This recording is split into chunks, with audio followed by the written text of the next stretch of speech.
Thursday morning on Ramon, Kayla, and Will, and RKW starts right now. Ramon Foster, Kayla Anderson, Robert Walsh making the show happen. I'm Will Bowling, 615-737-1045. Titans minicamp is here for the rookies, and football is back.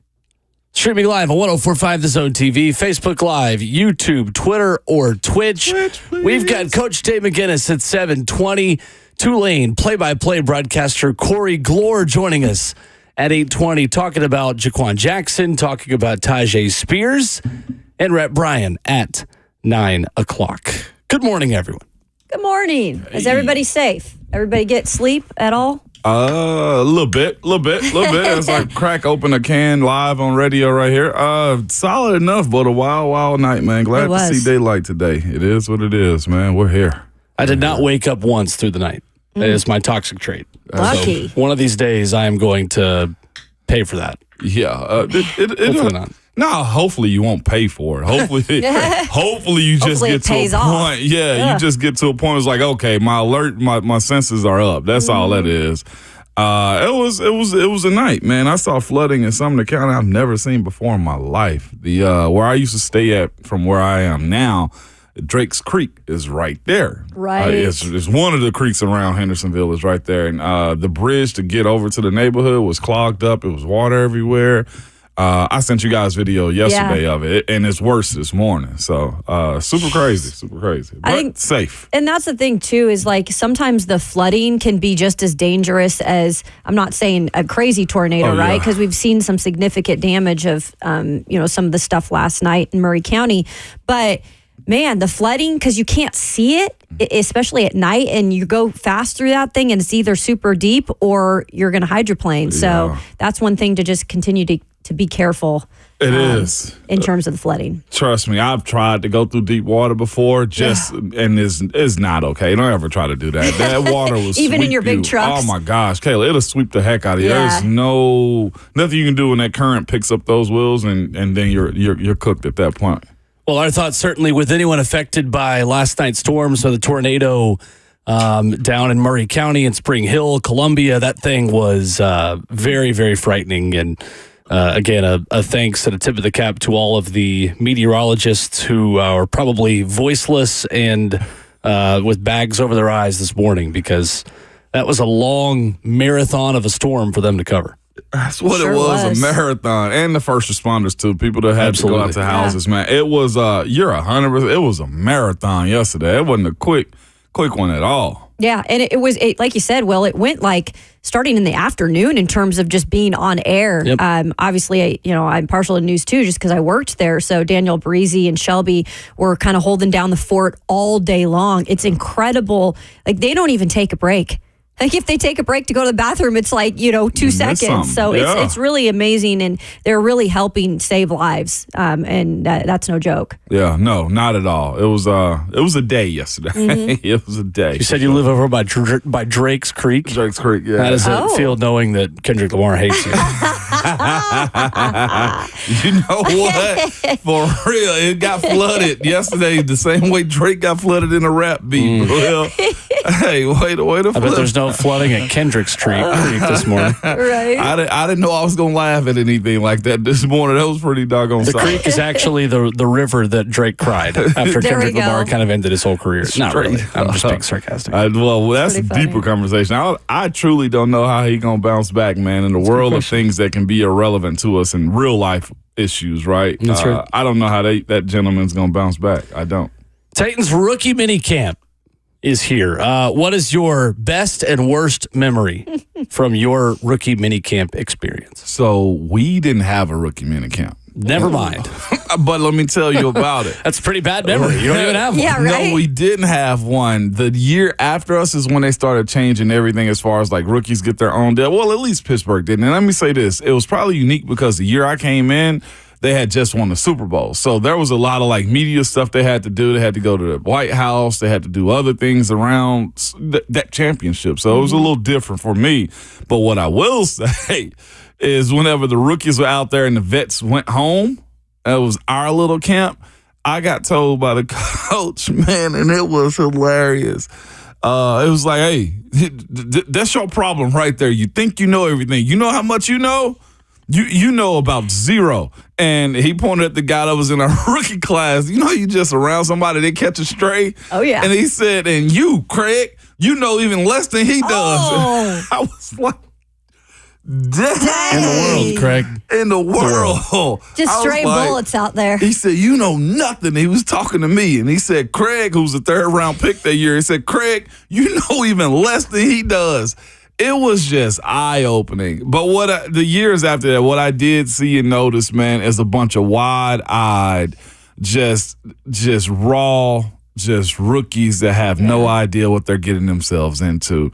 You can spot them coming into the building. And I'll even say this. This is why I, as a person who was an undrafted player, some guys just, you can tell who belong and some who just don't. Like, what's the stat? It's like 1%, less than 1% of guys that make it. Well, we see the other pool of those players that are in like rookie mini camps.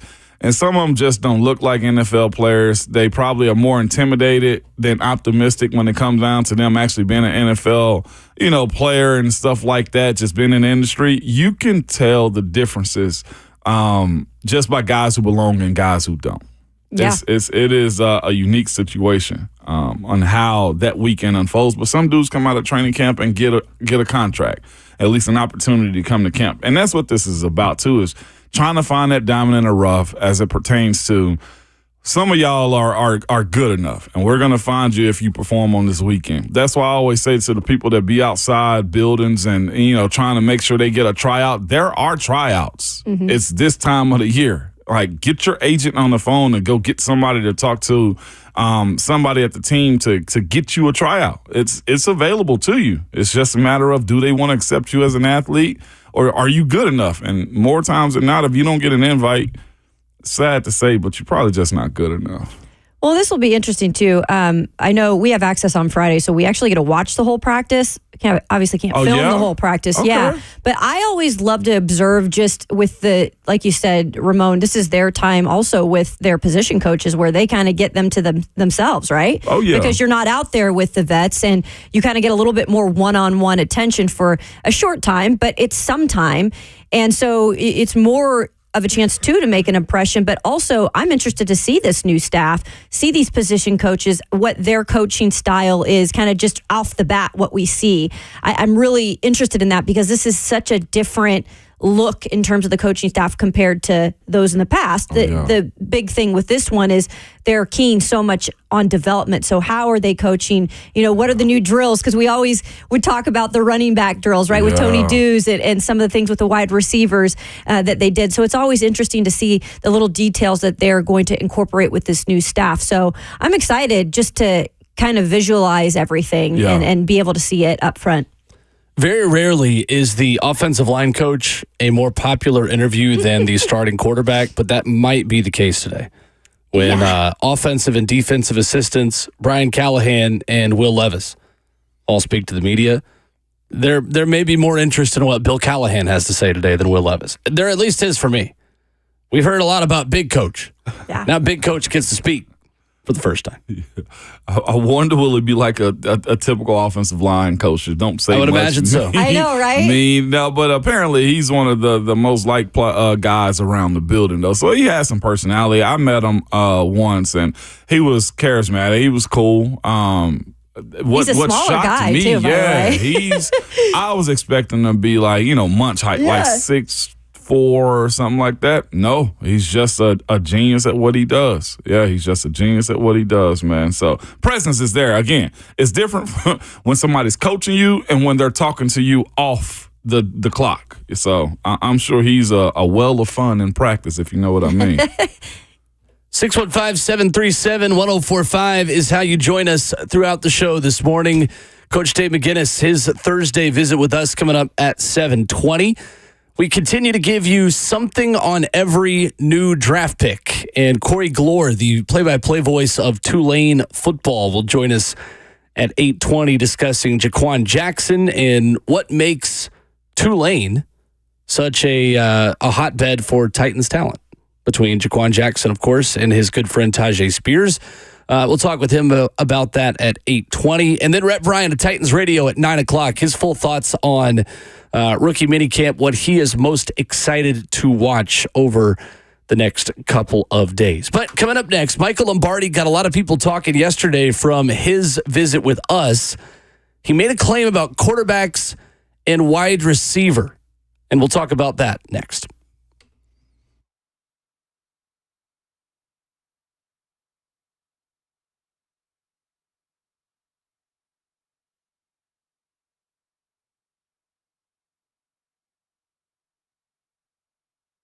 It's Ramon Foster here for Hiller Plumbing, Heating, Cooling, and Electrical. Good people, I know we went through storms the other day, and you may need to reach out to Hiller. The website is happyhiller.com, but one thing you will not have to worry about is if a contractor's coming to your house and you got to wait on them all day. Absolutely not. That's what Hiller believes in, okay? You will not waste your whole day. Whenever you call Hiller, you will not be camped out all day. You will have somebody there that'll send you a text message, so the person's going to show up, give you a license plate of the vehicle they'll be arriving in, and they will be prompt. I promise you that, okay? And this month, you can be a happy camper with Hiller with zero interest financing for 24 months on select HVAC systems, generators. I'm sure you guys are thinking about those today, and tankless water heaters as well. Or you can simply take advantage of Hiller's $99 drain cleaning special. Take care of your home systems before the peak summer temperatures hit. Visit happyhiller.com today for details.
Kicking off the show on Ramon, Kayla, and Will. RKW brewed up by 8th and Rose, 615-737-1045. All of our interviews available wherever you download podcasts. Apple, Spotify, 1045thezone.com, where we recommend.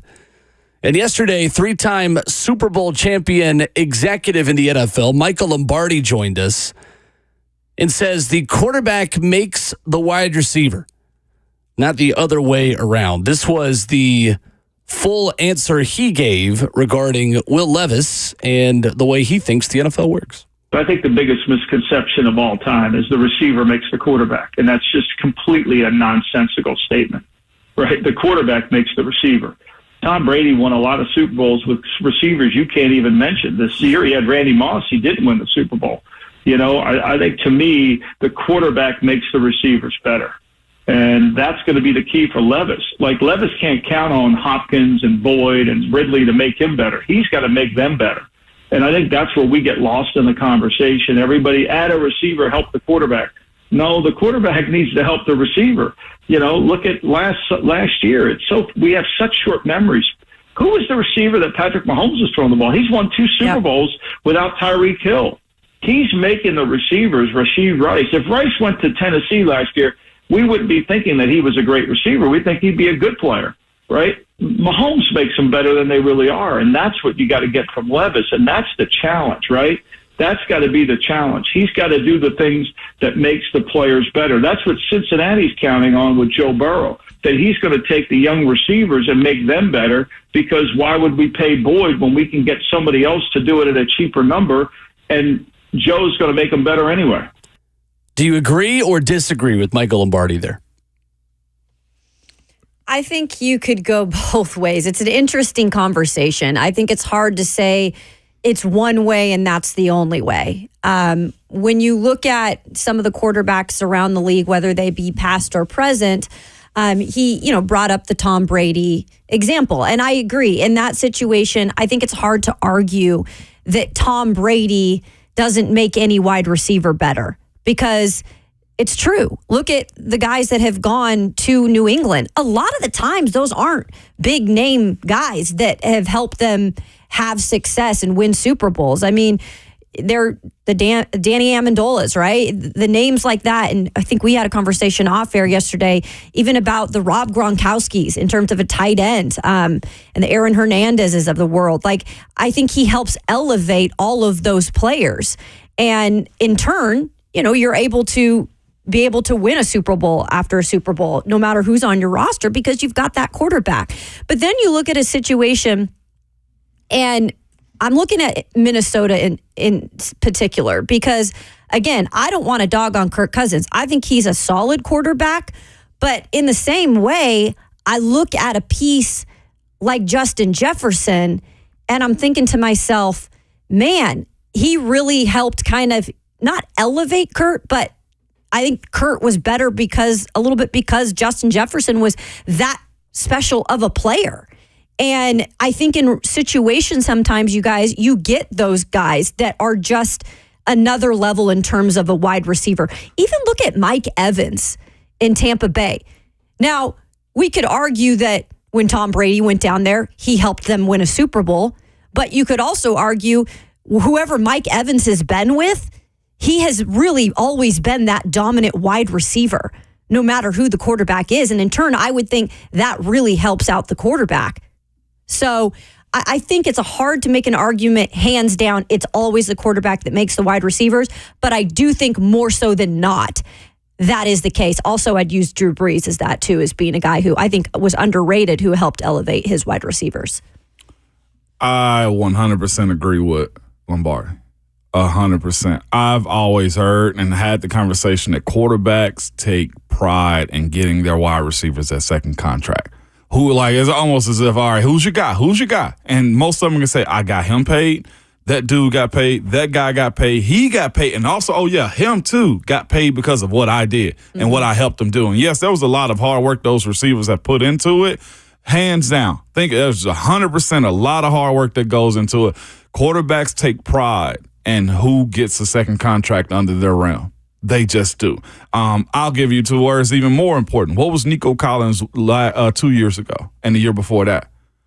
Decent young receiver. Decent young receiver. Nothing that would just jump off the page. A guy. And then he finds C.J. Stroud. You look at Tua when he finally got his act together and the offense that was going to work for him. Waddle had a lot of talent, but now he can finally connect with him. Now he can finally make plays with him. Another guy, Gabe Davis. Who was he before? A late round guy, undrafted guy, if I'm not mistaken. Josh Allen makes him a whole lot better. I even look at what's a sixth rounder out of Western Michigan, Antonio Brown, without being Roethlisberger. Those are the things that have to happen. Michigan. The Central Michigan. Yeah, my bad. And here's the other thing, too. When we look at the way this offense has been constructed in years past with the conversation around Ryan Tannehill, you had to go either get other guys, right, or have your own draftable guy in the A.J. Brown. Wide receivers look at those situations and say, all right, how am I going to get the ball and who's going to give it to me? Yes, the talent of the wide receiver, we heard Lombardi say yesterday, A.J. Brown was a wide receiver number one. He is all day. He's a number one. But you do have to match him up with the quarterback. And it's the same way I think you have him tussling with Jalen Hurts at time. Give me the ball because it's predicated upon the quarterback getting the ball. The reason why receivers become divas also is because of the quarterback in moments too. It's the only position for the most part, and there may be one that depends on other people too. But wide receiver is the only position where you wholeheartedly rely on the person being able to be available to you, get you the ball, and make your career. Can I ask a question though, and use an example? And I know people probably have their own different opinions on this because of the type of quarterback he is. But Brock Purdy in San Francisco. Do you think he would be the quarterback he is without the weapons like the wide receivers he has there? And obviously there's other weapons that he has because it's very versatile in terms of their offense. But I'm serious. Like, do you think he would be the type of quarterback he is right now and he'd be garnishing that attention if he did not have those people to make him better around him? That's a totally different conversation right there. That is the offense and the system. A lot of people don't want to say a quarterback is a system quarterback. They found the perfect quarterback for their system that operates at a fashion that's very positive for a guy like Brock Purdy. You can call a quarterback a system quarterback if the system works perfect for you. Tom Brady in New England, to me, he's a system quarterback. We had in that New England. conversation about Patrick Mahomes last year. Perfect for Andy Reid's system. Because who did they give the golden boot to put Patrick in? Alex Smith. He was fair. Right. Alex Smith wasn't bad, but the quarterback matched the system in which Andy Reid wanted to run. So it's the same conversation. Trey Lance couldn't make it happen. Jimmy G couldn't make it happen because they wouldn't fit into the box that Shanahan wanted them to. Now, look at what Brock Purdy's doing. If I was him, they're going to go find a different guy after a different guy to do exactly what they need him to do to make that offense in San Francisco work for Brock Purdy and the San Francisco 49ers. How much then does a quarterback make his offensive line? Let's throw that wrench into the discussion because Sean on Twitter writes it and says, this is a bad conversation when the baseline starts with your offensive lineman. The quarterback and receiver complement each other. You can say that all you want to. How much responsibility is on Will Levis then to overcome his offensive line? Because he didn't last year. It's a good bit on him, too, and them. But here's the thing I'll tell Sean is this. It's always team protection at the end of the day. Do you have a competent enough offensive coordinator? Does also your quarterback get rid of the ball when he needs to? And then the thing that we're learning is this. Pressure doesn't mean sacks. Pressure is a part of the job when it comes down to the quarterback. Guys can be hanging on you and around you. Do you have enough steel and do you have enough ice in your veins to stay in the pocket and stick and throw? Those are the things you have to ask yourself as it pertains to the quarterback. I watched a quarterback in Pittsburgh this past year who, when you ask the question, were they good enough as an offensive line? They weren't bad. But here's what the quarterback did. The quarterback would roll out of the pocket and try to make plays on his own. The other thing that we saw here, too, was this. Will Levis also rolled out of the pocket at times that he didn't necessarily have to. When you have those type of situations pop up and you want to blame the offensive line, I'm fine with that. But there is something dirty about everybody's job. You get paid sometimes to stick in the pocket, hold on the ball, and get hit just to deliver a pass. Those are the things that you have to do as a pro. It ain't going to be a perfect job every single time as it pertains to the offensive line. You go back and look at anybody's tape. There's pressure on almost every single tape. So let me ask Sean this then, if this is the case. And it's not me against him in this sense, although it feels like it right now because he got me going. Talking about the O-line. Did we see or hear Patrick Mahomes complain about his tackles? No, and it was bad at some point. So if we're seeing what it looks like to stay in the pocket and complete passes from a Patrick Mahomes type, what makes his offensive line, who was shaky at the tackle position at times, different from any other quarterback in the league? If that's the gold standard, then if your quarterback don't understand what pressure means and runs out of the pocket and abort mission when it comes down to the offensive plays, that's on you. Coaches like quarterbacks like Brock Purdy, who follow the script. You know what you're doing following the script? Everybody gets to say their lines, meaning run their routes, hit their spots, and make their plays when they come to them. Sacks happen. Pressure happens. That does fall on the quarterback some too. And I'll always say, sacks are a team protection issue. If your OC is dumb enough to not protect you, and we've seen, so I ain't going to say dumb enough. That sounds very disrespectful. But you got to be competent enough, right, y'all, to hide people. Yeah, because there's no level of intelligence that overcomes how bad Andre Dillard was at times. Right. And how bad Jalen Duncan was at times in limited reps last year. See? Can I ask you another question real quick?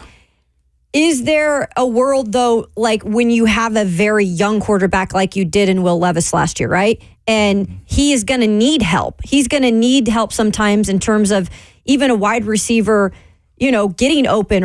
And I feel like D-Hop was able to do that some for him last year. Not to make him a better quarterback overall, but in certain situations, I felt like, your wide receiver can help you out, right, in certain situations. But overall, your quarterback is always going to make your wide receiver better. But see, there's so much that goes into it. One, the Titans have already helped out Levis with Lloyd Cushenberry. That right there is one of the biggest things that you can have, because now we can have somebody up front that can delegate the front, tell you where we're going to go after this. And then the other side of it is this. It's so layered in how you break this down, because if you know you're a team that gives up a lot of pressure, there's two things that can happen. Well, a few things that can happen. One, you can run a dink and dunk style offense. Either throw it over the middle, have your tight ends get open, slot guys get open. You can throw to the sideline. You can throw screens to set teams up to settle them down so that they're not rushing you. Now, the catch-22 is this. You'll find a lot of teams trying to bat balls at the line of scrimmage. But what it will stop is the rush. And if you can tell your guys, hey, give me time up front. This is a 7-step dropping right here. Then they expect you to get rid of the ball quick, and they're hesitant to run. It's chess sometimes on game day. You don't want to be chasing defenses on game day. And that's why I hope, for Brian Callahan's sake and Will Levis's sake too, that they get on the same page on what he likes, what he don't like, who's going to be your offensive playmakers, and what style of ball they're going to run. And the other thing is this, though, to me. All of this gets helped so much. You get to massage it over and pat everybody on the back if this is still the case. You got to be able to move the ball up front. And remember what Brian Callahan said when he first got here, when asked about protection in terms of the line? He said, protection is an everyone problem, not just the offensive line. And to that same point, too, running the ball helps. Yeah. Setting the line of scrimmage. That's the reason I think you went after bigger guys on that line of scrimmage. That's why I think the kid out of Texas Tech now, Cole Spencer, I think he's going to have a real shot. And if he's a guy that we somewhat believe in, that can be mean enough, healthy enough, you got one spot that you really got a red dot on. That's potentially right tackle. Maybe we're biased because we work with an undrafted offensive lineman, but he's honestly one of the guys I'm most interested to hear from and watch at rookie minicamp. When the media is able to do that tomorrow. I think the Titans are definitely putting a lot of pressure on Will Levis, though, to overcome a lot of that pressure, because Brian Callahan keeps saying he's going to be able to make checks of the line. Like, him and Lloyd together, the center, are going to make a lot of decisions when they see something that they don't like. In turn, now, Will Levis takes some responsibility when he gets sacked. Unless this is a turnstile situation, unless you have another player on that offensive line that's just losing one-on-ones the way Andre Dillard did last year at an alarming rate, the way Dennis Daly did a couple of years ago. Like, I think a lot of us are going to start blaming Levis if he just keeps taking sacks and keeps taking sacks, because on paper, this offensive line should be a lot better. A lot better. They don't have a right tackle still, but they should still be better. For me, the quarterback wide receiver discussion is perfectly illustrated by Peyton Manning. Demaryius Thomas went from a 551-yard wide receiver in 2011 to a 1,434-yard receiver in 2012. The 2010 Indianapolis Colts had a Reggie Wayne that was still very, very good later in his career, but still an excellent player in 2010. Pierre Garçon was their number 2 wide receiver with 784 yards, a 6th-round pick. Austin Collie was their number 3 receiver. That's always my favorite deep cut, playing with Peyton Manning, with 649 yards. And Jacob Tamme, in the post-Dallas Clark era in Indianapolis, had 631 yards. I think the quarterback absolutely makes the wide receiver, but I don't think there are many quarterbacks who can at that level. I think there are 5 to 10 healthy NFL quarterbacks who can take a receiver from 500 yards to 1,400 yards one season after another. The problem is one of them is in your division in Houston. Because Nico Collins went from 400 yards in 2022, 481 to 1,297 last season. And now they got Diggs over there, by the way, who has not in the past had crappy numbers, but in the way you see maybe he's elevated even more now with a different quarterback and a different relationship and needing to maybe prove something there. You could see his numbers go up even more. The thing with getting big profile guys, he's a profile guy. It's this. You know what he's capable of because what he's done in other places. That's what a Stephon Diggs do for you. So you can say, well, yeah, he can help make C.J. Stroud. Like, no, it's the profile and the threat of what Diggs can do on game day that keeps either DBs nervous, defensive coordinators nervous, or just the secondary in general. I'm gonna say this, but it's in total respect because this dude has won MVP 2 times now. But Lamar Jackson, right, Bert? My dog's back there. Bert got his headphones on. There's been people in situations with Lamar that have said, okay, how is he going to throw the ball? And he's gotten a whole lot better around that, right? But in order for them to have gotten better at it, they had to go through the draft because, again, it's perceived Lamar and the Ravens run a run-style offense. He is a really good thrower, passer, right? But the conversation before Odell got there is, well, why would you want to go there when they're going to run the ball and not throw it? Right? The receivers. It was hard to get big dollar wide receivers in Baltimore. Am I off, Bert, or do I sound like an AFC North hater right there? No, you're right. I think Lamar had to prove to the league and other wide receivers, prospective players that were going to be with him, that he could run a full-style offense, not just a run, not something that just benefited him. But when we're talking about quarterbacks elevating, I think quarterbacks that run or quarterbacks that can scramble can also elevate their offensive line. Lamar made a lot of offensive linemen that probably shouldn't have been playing for the Ravens look a lot better than they were. And you got to hope that as the game evolves and quarterbacks become more dual threat and more extending plays where that wasn't so much the norm, that they would be able to do that in their offenses as well. Would you have put Cam Newton when he was healthy in his good years in that category? Cam as somebody who early though, I thought he did both early well. Who elevated his offensive line? Yeah, 100%. He elevated everyone. I mean, he's an MVP. That's what I thought. Like he's generational in his talent. Good healthy years. Yeah, I thought from day one he did it. And capacity from day one. Kind of just from a game planning standpoint. Like, you can't overrush him because then you take people out from down the field. Like, what happens if he breaks a tackle? You know what I mean? Yeah. Yep. Yeah, from about 2011 to, 2016, 2017. Not jumping on that fumble ended his career, man. I know. 2015 business decision. Right? I mean, he had about 7 incredible years there. Where, I guess it was. Again, I mean, we remember him as the old Cam Newton that was... Well, now just as a podcaster, which kind of overshadows how good he was. With the chimney hats. Yeah. Quick question for you guys on the way out. Is Cam Newton a Hall of Famer? Ooh. When I look at the Hall of Fame, I look at, was a person the best at what they do at any certain time? If you're going to put Devin Hester in the Hall of Fame, if you're going to put certain Ray Guy in the Hall of Fame, certain punters, I think Cam Newton has to be considered for the Hall of Fame. He was probably one of the best red zone quarterback of all time. Do you don't have a time frame of how long they have to play, or I say you got to crush it for 3 to 5 years? Okay, well then he would. I think he just fits the criteria of someone that should be considered. I don't know if he should be a Hall of Fame player. His numbers don't line up for me, but I think he should be considered for the prowess he displayed. For me, he's not, because his fall off happened when he was still in his 20s. At 28 in 2017 is when he started to go downhill. Granted, that team around him was not great at the end either. That was my So again, does the quarterback make the receiver, or does the receiver make the quarterback? And I think that goes back to our discussion that I don't think he was that level of a player anymore. regardless of who was around him. And if you're a Hall of Famer that early in your career, then you have to make everyone around you good. And that's the question up in Indy with AR. So will he last that long at all? 615-737-1045 is our number. Coming up, an update on a reporter who is in a little bit of trouble. Speaking of Indy, we'll talk about that next.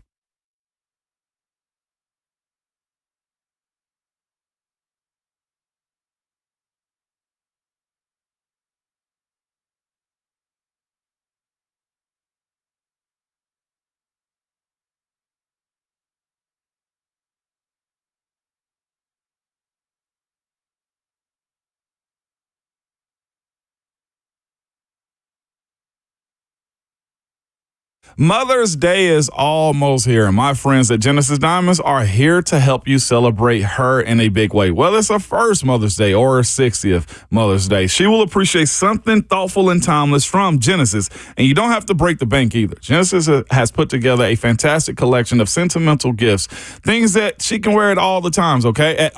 Wear all the time. My bad. I'm just messing up my word because I'm excited about Mother's Day, okay? Lead necklaces, colored gemstone bracelets and rings, pearls, eternity bands, diamond pendants. And this year, some of Genesis exclusive designers have come in with even more great pieces, new fashion-forward designs that any mom will appreciate. So stop in and let one of Genesis' trusted advisors help you find a special, meaningful gift. Let the team at Genesis do what they do best, help you find the most perfect, most affordable, and most beautiful piece of jewelry for the occasion. Genesis is the premier jeweler here with the reputation of high quality and extreme value. You will love the experience, I promise you. Happy Mother's Day from Genesis Diamonds. They're located in Green Hills and Cool Springs.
So a few weeks ago, a reporter kind of told on himself for maybe being a little bit of a weirdo.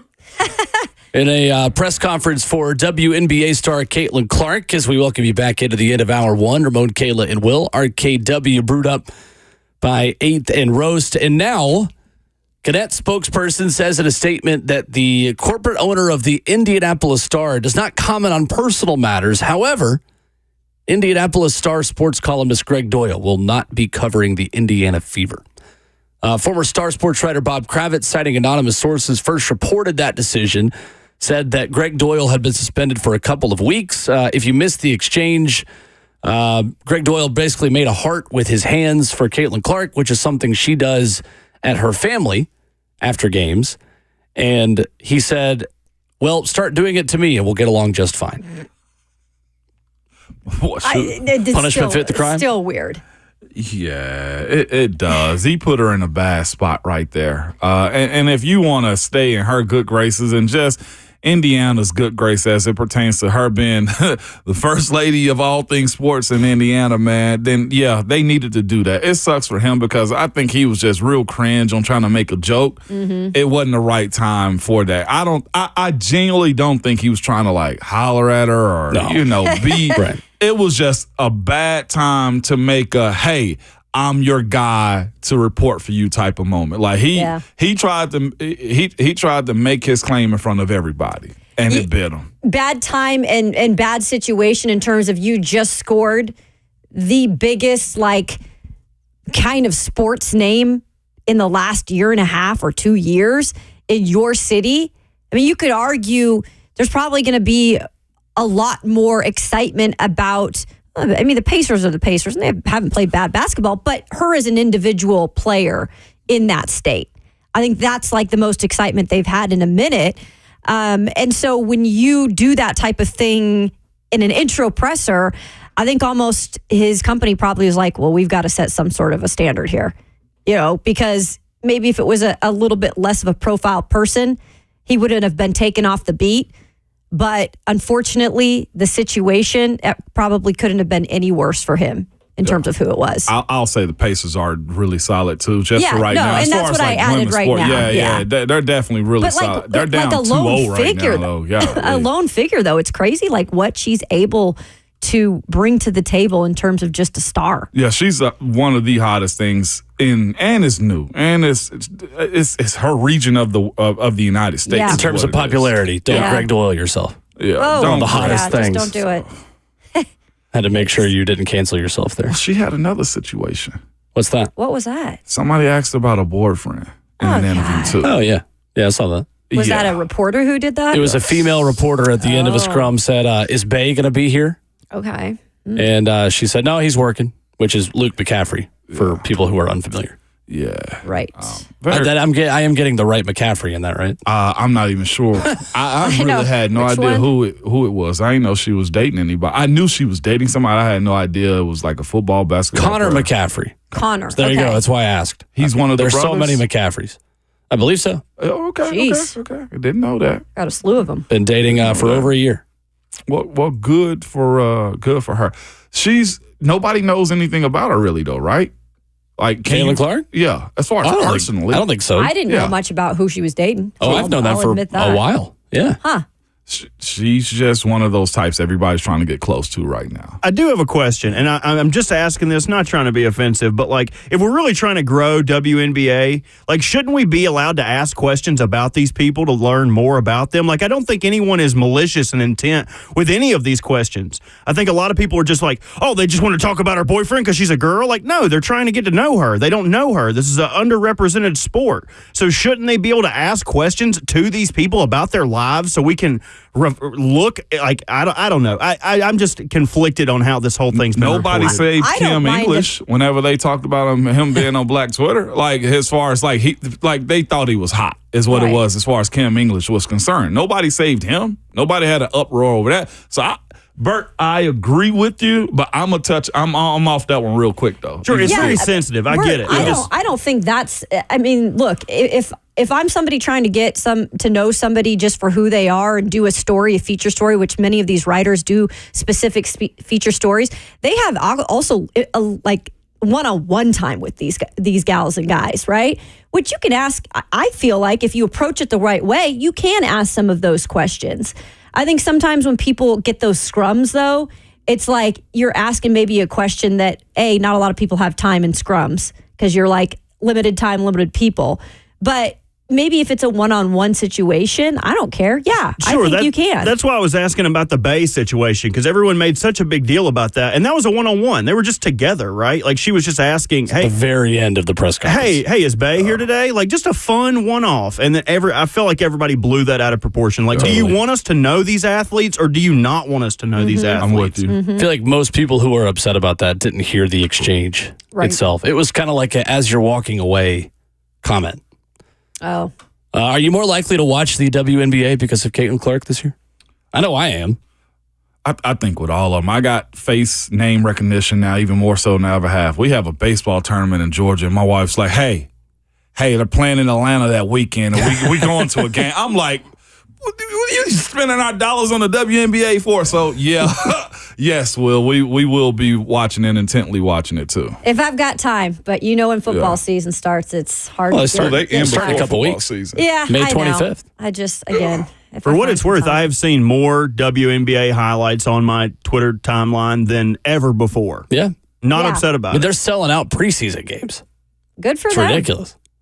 615-737-1045. Coming up next, rookie minicamp starts today for the Titans. What to expect? Plus, Josh Heupel on the Big Orange Caravan gives an update on Brew McCoy. That's next.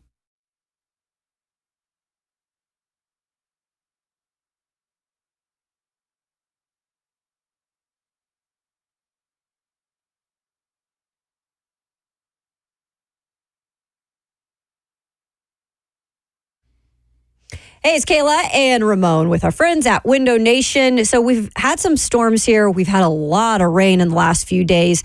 And maybe you're noticing you've got some leaks around your windows. Some of those spots start to appear. And then you're wondering, what the heck is going on? It probably means your windows are not working properly. And our friends at Window Nation can help you out because they've got their semi-annual sale going on right now. 50% off all window styles plus 0 interest for 5 whole years. And an additional bonus if you schedule an appointment this week. Everybody loves a bonus, Kayla. Oh, yeah. And also, people love when you do your job well. Do you hear me? And that's all Window Nation does. They do windows. They are experts at it. They measure each windows 3 times to ensure a proper fit. They got over 20,000 online positive reviews. And again, options. Over 1,500 custom vinyl window combinations available for you. Kayla just told y'all, okay? It's the semi-annual sale where 50% off all style of windows, 0 interest for 5 years, and get that additional bonus discount. All right, for booking an appointment this week, call them 866-90-NATION or go online to windownation.com.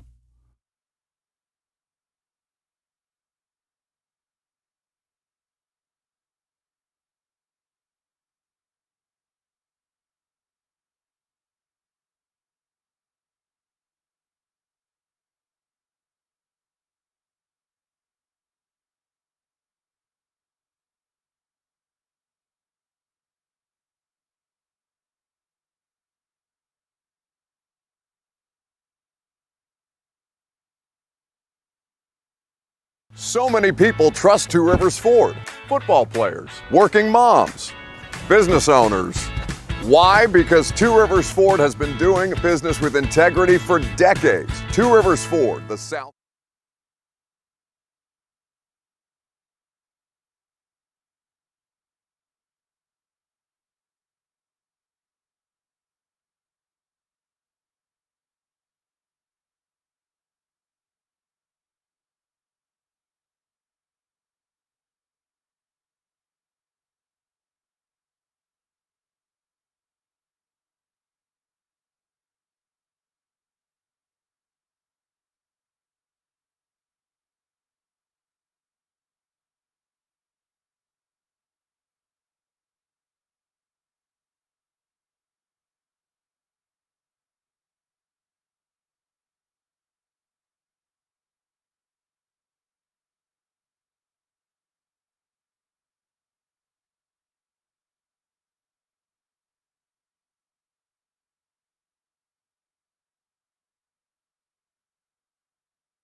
What's going on? 7:01. Good morning from the 104.5 The Zone Studios.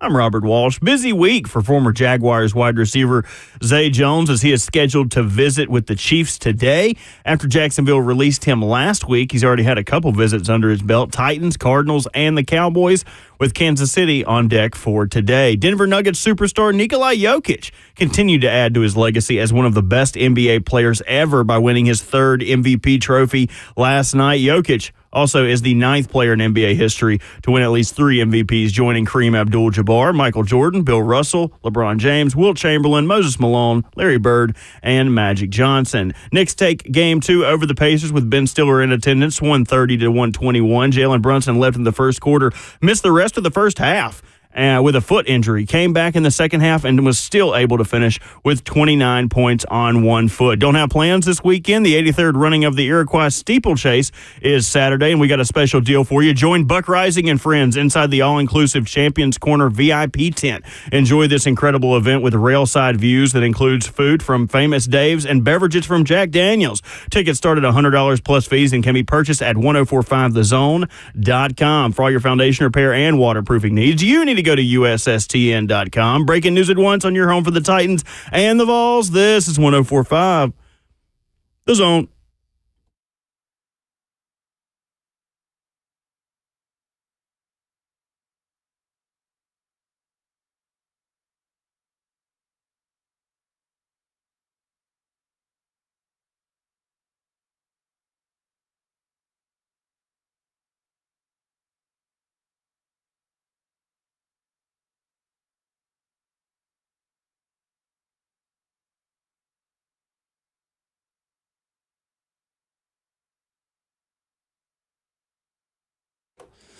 Seven a.m. in Nashville, and hour number 2 of Ramon, Kayla, and Will is here. RKW brewed up by 8th and Roast. Coming up in 15 minutes, Coach Dave McGinnis, the head coach of Titans Radio, will stop by. We are doubling up on Titans Radio knowledge this morning, as Rhett Bryan will also be here at 9 o'clock. Corey Gloor, the play-by-play voice of Tulane football, will give us a scouting report on Jaquan Jackson, give his thoughts on Tajay Spears at 8:20. 615-737-1045. Ramon Foster, Kayla Anderson, Robert Walsh. I'm Will Bowling. And Josh Heupel yesterday in the Tri-Cities. Big Orange Caravan wrapping up. Says, I expect Brew McCoy to play at a championship level. He's in position to have an elite summer and be ready to roll. Great news for Tennessee fans, getting wide receiver 1 back just in time for summer and fall camp. Big time, man. I saw him when I went up there a few weeks back, man, and he was intense. He had that look in his face. He looked good.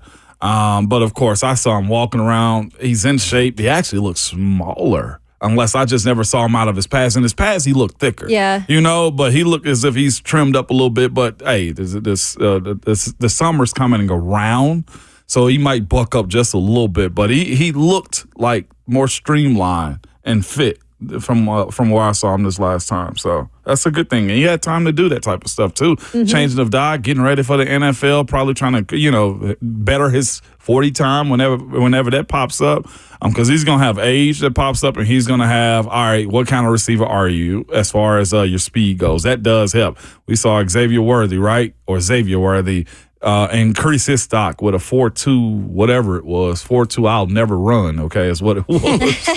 4.2 fast? Right. 4.2 fast. Straight up, my brother. That's the antithesis of 5.2 slow. It is. I love this story, and I hope that it ends in a good way for Brew McCoy, because I just think he is a guy that we hear about all the time that Vols fans embrace. I think everybody is rooting for him and his story. And also, we heard Brent Hubbs come on here, I believe it was last year, when I asked about Brew and how he was coming along and what his relationship was like with young quarterback Nico Iamaleava. And he said, even though he's not been able to be on the field and physically make that connection, he has done that off the field or, in the facility. He says Nico really has a great connection with Brew McCoy. Now I'm really excited with Brew kind of taking it to the next level with his, rehab. once we see them on the field, can it be like that too? Because I really do think it could be a special connection and a big add to have a veteran wide receiver like that. 69 catches for 884 yards, 5 touchdowns, a nice 17 games in his career at Tennessee. What kind of NFL future do you think Brew McCoy has? I still think he's a possession wide receiver, able to run routes, get open, having the ability to be. He reminds me of Anquan Bolden a little bit. I think he may be. I'm hoping he's a faster version of Anquan Bolden. He has that type of career to where a guy comes in and play his role significantly well. Be a solid 2. If I can be real with you, what I think of him professionally, be a solid 2 until he shows me he can just straight up take over a game, because the stuff that he's done and what we've seen at Tennessee has been get the ball in his hand, get you 15. We hadn't seen him Jalen Hyatt this thing. And that's to be fair. We hadn't seen him Jalen Hyatt this thing to where he gets the ball and he cooks folks, okay? He hadn't been a Malik Neighbors type of guy. He's been a get the ball in his hand. He going to always run good routes. He going to always catch the ball when it's in his vicinity, and he going to always body people if they're around him trying to tackle him. That's the way I view him. I think you could make the argument he will be affected less by the system wide receiver moniker simply because he can make contested catches. And he is not the guy that's just going to have 10 yards of separation when he has highlight plays. I think his ability to go over someone's head or through them to get the football means that he may have the best NFL future of any of the Josh Heupel wide receivers so far. And that's why I think it's so exciting for him this year to have a guy like Nico who, I mean, still we've got to see what he can do consistently. But if they can get that going together and he can increase his draft stock and have a chance to do what you exactly just said there at the next level, I agree. I think he could be a really good piece. Yeah. Titans rookie minicamp starting today. Offensive and defensive assistants, in addition to quarterback Will Levis. Of course, head coach Bryan Callahan will meet with the media. Besides Bill Callahan, who are you most interested to hear from today? Tracy Rocker.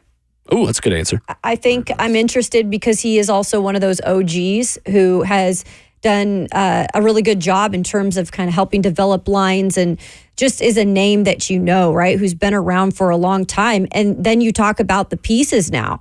And it was said that, and I'm going to ask him this if I have a chance, and if somebody else asks him this, I won't, but just it was said that Tavondre Sweat was one of his favorite guys in the draft. So I want to see what he saw out of Sweat and what he sees in terms of the future with Sweat on that line and really being put into the fire day one. Mm-hmm.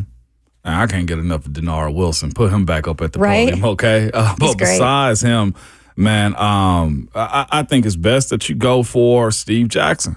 I mean, the secondary that he has, the new weapons, like how do you piece this together with Tracy Rocker? How do you make them guys go?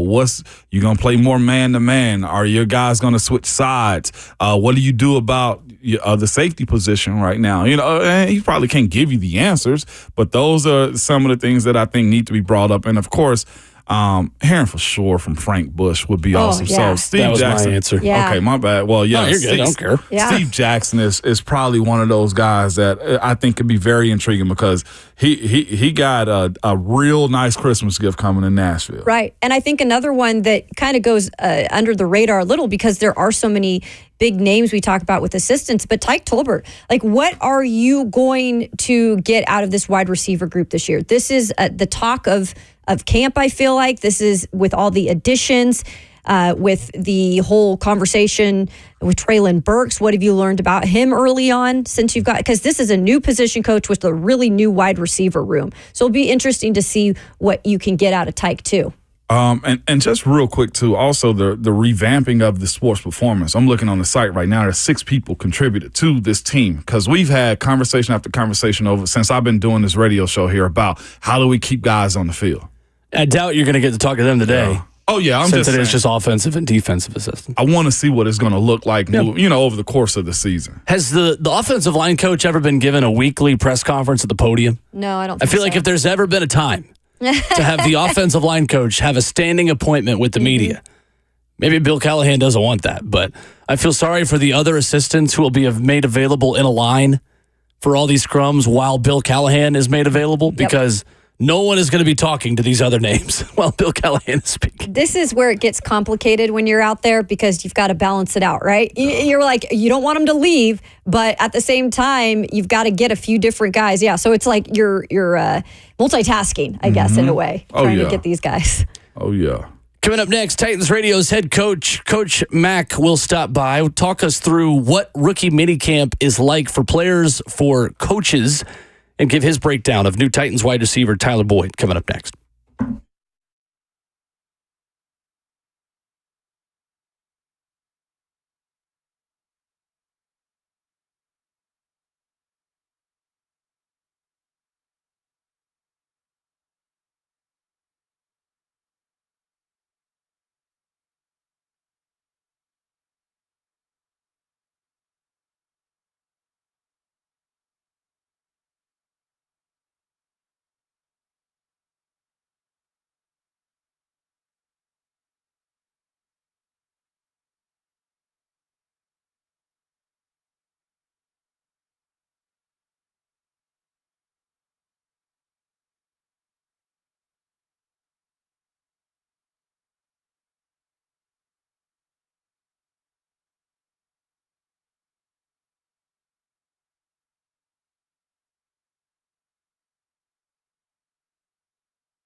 Thursdays at 7:20, we catch up with Titans Radio's head coach.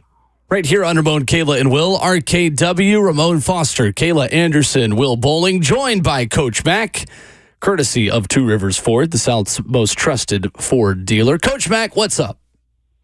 Well, gang, how we doing this morning? Everybody survived last night? We did. We did. Maybe didn't get a ton of sleep, but that's all right. We are alive and kicking this morning. I mean, that was a fairly lengthy storm. Yeah, it was. Yeah, it was, Mac. Yeah, I'm talking about from county to county, state to state. That thing took its time, Coach Mack. It took its time. Wow. I mean, it really. I'm glad you guys are all right. I mean, that I tell you what, that stuff. It seems like it gets worse every year. I mean, it's not anything to play with. Right. And I'm just glad. I'm glad that these meteorologists and people we've got here, they're spot on that stuff. But it was. I'm glad everybody's okay. Yeah, Ramon almost had to get an inflatable raft to pick all of us up this morning. He was swimming here, but we made it. Yeah, I might have to send you the video, Coach Mack, of what it looked like across my street, man. It's pretty wild. Wow. Any gators and stuff out there? You know what? If there were, I'd call you and we definitely go get us some gator bites, okay? You know what? When I've got a place down in East Texas, and that's the first thing when it starts going down there, the first thing you look for is how many water moccasins and critters are washed up on the porch. That's what you look for. Oh. That is my irrational fear. Oh, Mac, no.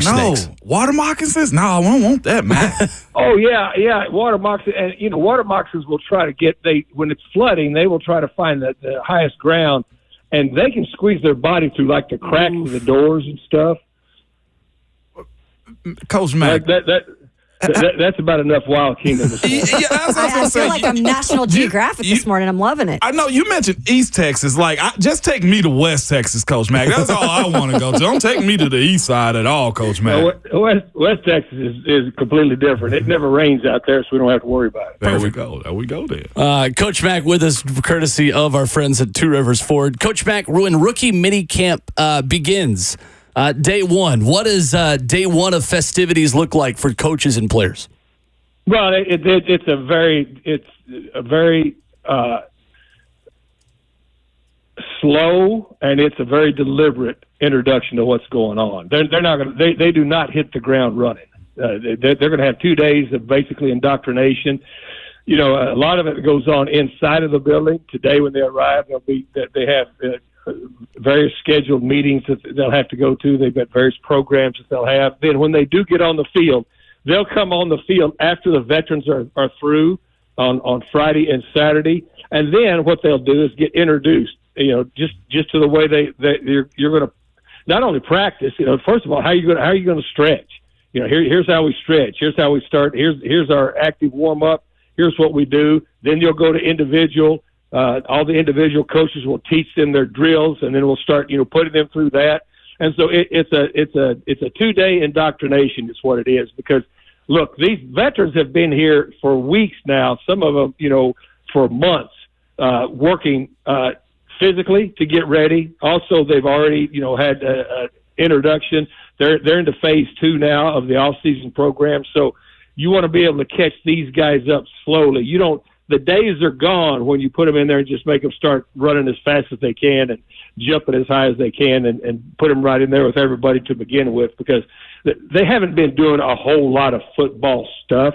The things they've been doing physically is basically getting ready for the combine or getting ready for the pre-draft process. So it'll be 2 days of very intensive meetings, and then they'll be on the field, as I said, by themselves. They will have some specific meetings, though, covering a whole lot of things. I mean, there's going to be one meeting that they're going to have where it's going to be a long, extensive meeting with Mike Keith, who's going to give them the history of the Oilers and the Titans, and about who they're playing for and what the franchise is all about. All of those types of things to just kind of indoctrinate them into what it means to be a Titan to begin with, and then next week, then they'll start cranking. That's awesome. Mike Keith being involved in the process. Coach Mack, I feel like he could bring Frank Bush probably with him, too, to help tell some of those stories, couldn't he? Well, Frank Bush was an original Oiler. Right. as a player before he broke his neck. Basically, it's what ended his career. And then Sil Mercado pulled him in and said, if you want to learn how to scout, I'd like for you to stay here and I'll teach you how to scout. That's how he got involved. Coach Mack with us here on RK Coach, when it comes to some of these undrafted free agents that are going to be in town starting, like you said, today, what's kind of the biggest thing you've got to do to stick out when you don't have maybe a ton of time to do it, at least when it's just going to be you and not having those veterans at camp? Well, the first thing is, you've done something, Kayla. You've done something physically to be able to get in the door. You've done, something in your collegiate career, and if you're talking about, guys that are invited guys or that are free agent rookies, all of them. There's some reason that somebody has wanted you in the building, but then it's up to you to stay in the building. And the first thing is just be able to pay attention and be able to grab pretty quick how to do things right. The other thing is once the football starts and the mental and the physical part of the football starts, Kayla, don't be a repeat offender. Mm-hmm. Just don't be a repeat offender. Learn how to, the quicker you can start to absorb it mentally, the coaches understand that there's going to be things technique-wise that you've never experienced before. But if you can be able to absorb what is being taught and then be able to put it into practice and not, continually act like every day is a brand new day, the guys that can catch on the quickest are usually the guys that start to stay the longest. I know that, covering some of these assistants over the last several years under Mike Vrabel's staff, they all had certain ways that they did drills, right? And we got to see some of the full practice, but for the most part, we only get to see that 20 minutes, at least the media. I know, Coach, you're in there the whole time, but is this also a time for these now new assistants here on this staff to kind of figure out how they're going to do things and, see it come together now that they're actually on the field with players? Yeah, well, they've already done that. That's what they've been doing, during these phases of the OTA. The last 2 weeks, I've spent the entire practice with Bill Callahan and watching his teaching, and he's got a progression of teaching that it's fabulous to watch. But it's just, and a lot of it is repetitive, and very fine point techniques.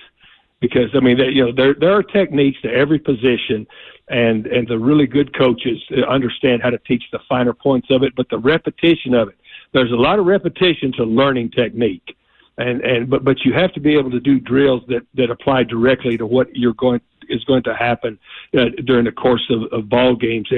And Bill Callahan, it's been fantastic for me just to watch him and see how he breaks it down.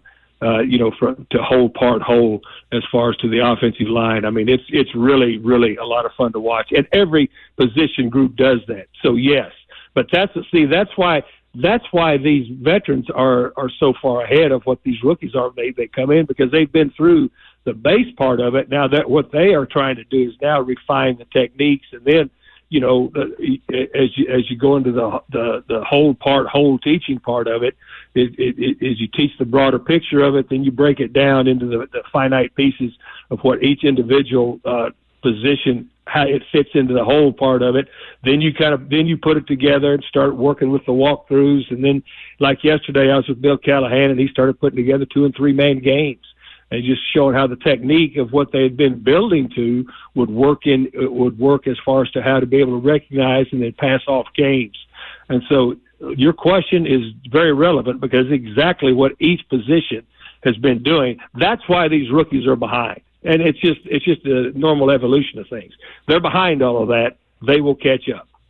Coach Mack, I've never really been a part of it because, keep the same system for the most part. But as it pertains to installing a new defense, right? Because I think that's as wild as the defense can be, there's a lot of rhyme and reason to the things you do. How do you do that as a defensive coordinator to set guys up for success when you may have to change terminology, or do you keep a good bit of it as they're able to hit the field now, Coach?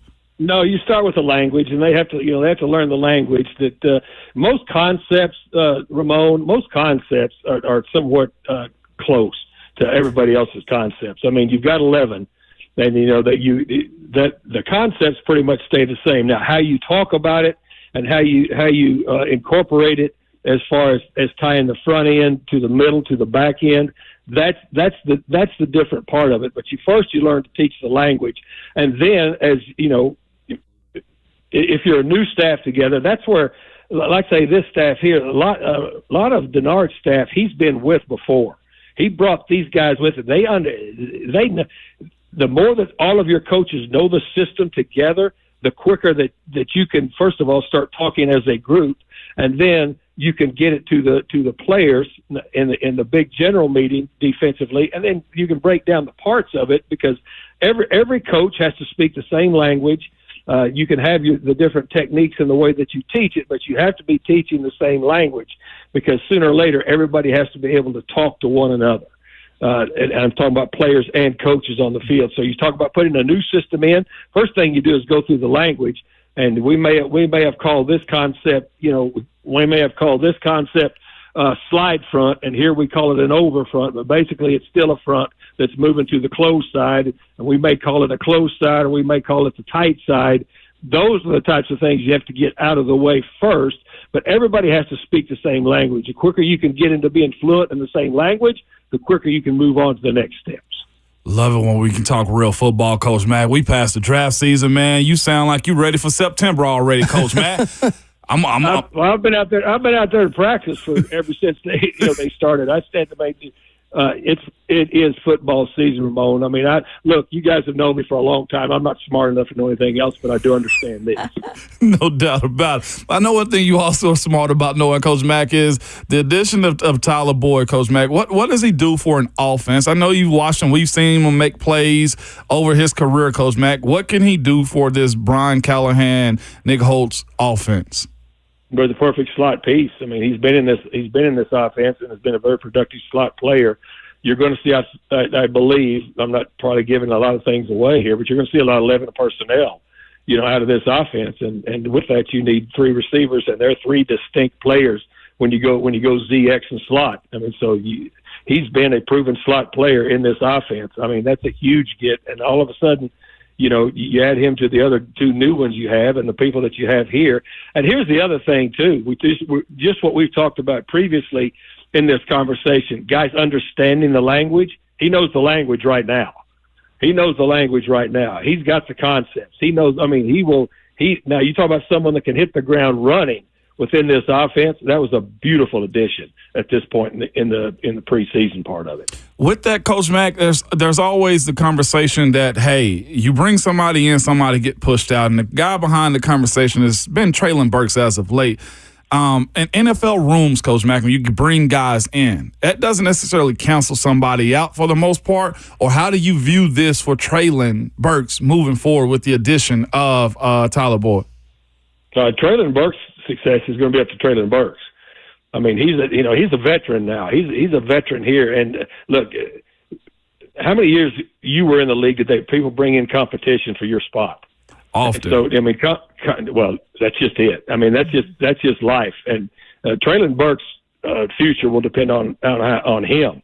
He's got a wonderful chance. This to me, anybody that's going to be a receiver in this offense, this is a beautiful chance, because this has proven on the field how much of a receiver-friendly offense and a receiver-productive offense it can be. So anything that happens good or bad for Treylon Burks is up to Treylon Burks now at this point. And all of these players have a base 0 chance with all of this staff. And so to me, I mean, when you're a professional athlete, just like when you're a professional coach, you accept competition. That is why you're in the business, and it is a business. And so the pinnacle of this business is production and competition. So that's what it is. Coach Mack, what is the most difficult adjustment for players going from college to the NFL, and how is an NFL practice most different from college practices? Well, the first thing is the field dimensions are different. I mean, it's a different game. Your hash marks are different. So just say with the receivers or even with defenders, I mean, the playing field is a different dimension, and so the game is played differently, and plus the speed of the game overall, everybody else, and the refined techniques of it, and then plus, what can you practice during college now, still 20 hours a week, right? Well, in the National Football League, you can spend 20 hours a day on it. And so, I mean, that's what it is. That as many differences as you can think, that's how many there are. But what everybody talks about is first of all, the speed of the game, and then the refinement of the techniques as to what goes on. With 20 hours a week, a lot of it you depend on your pure natural athletic ability and scheme. You've got scheme now accelerated in the National Football League, but also everybody else, everybody that you play against has got greater skills than most that you've played against, even if you're coming from the Southeastern Conference or any of the Power 5 schools, because everybody has them now. And then plus the constant grind of it. It is a grind, and it's a mental grind. All the years that I've done this, guys, and I say this every year, I've seen more guys that have failed to make it in this league, not because of their physical ability, because you've got the physical ability to get inside the building, but they're not able to handle the grind. And the grind takes on many, many forms. But it's a great game, but it is a grind. And so all you got to do is ask the big guy that's sitting right there in that studio with you. If you can't handle the mental grind, that's what most guys flush out of this league quicker than physical ability. Yeah, no, and that's a fascinating point and very true, Coach. When you do, though, talk about the physical makeup of some of these guys that are coming in, because clearly there's people who have the opinions of, let's point specifically about T'Vondre Sweat, and does he need to lose some weight? What's the process of when these rookies come in and say, hey, you got to gain some weight, you got to lose some weight? How does that all go down when they enter that building? Well, look, all teams, Titans included, have nutritionists. They have. You've got people in every aspect that you get completely refined as a professional when you come into a National Football League office and you come into a National Football League organization.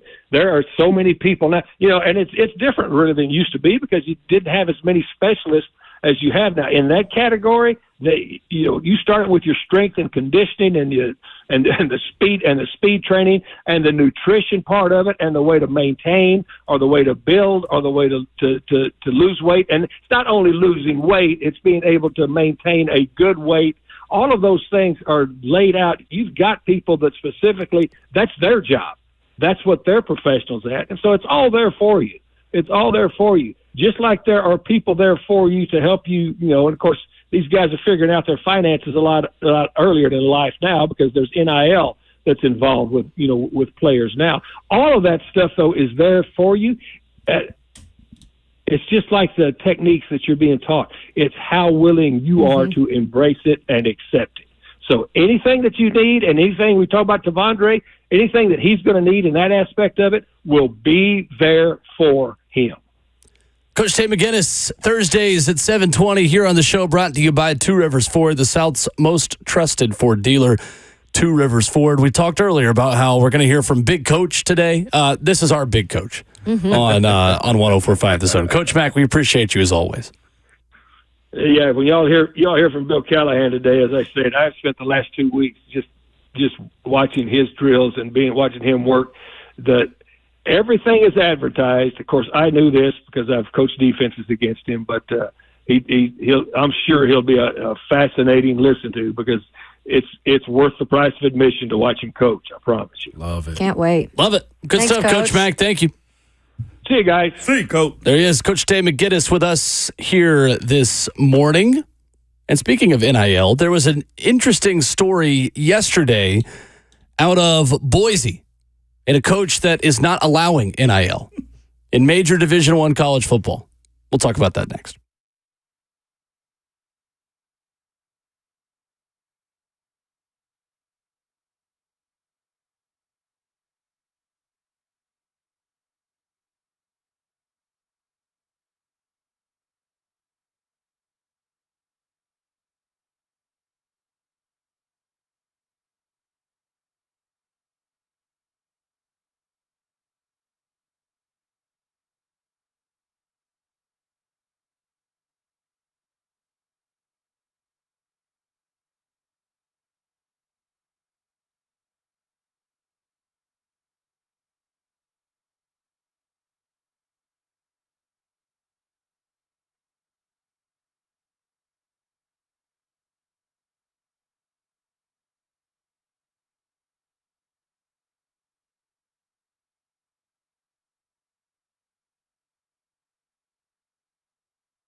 Well, in Boise, Idaho, you have the opportunity as a freshman to play on blue turf, but don't expect to get paid for it.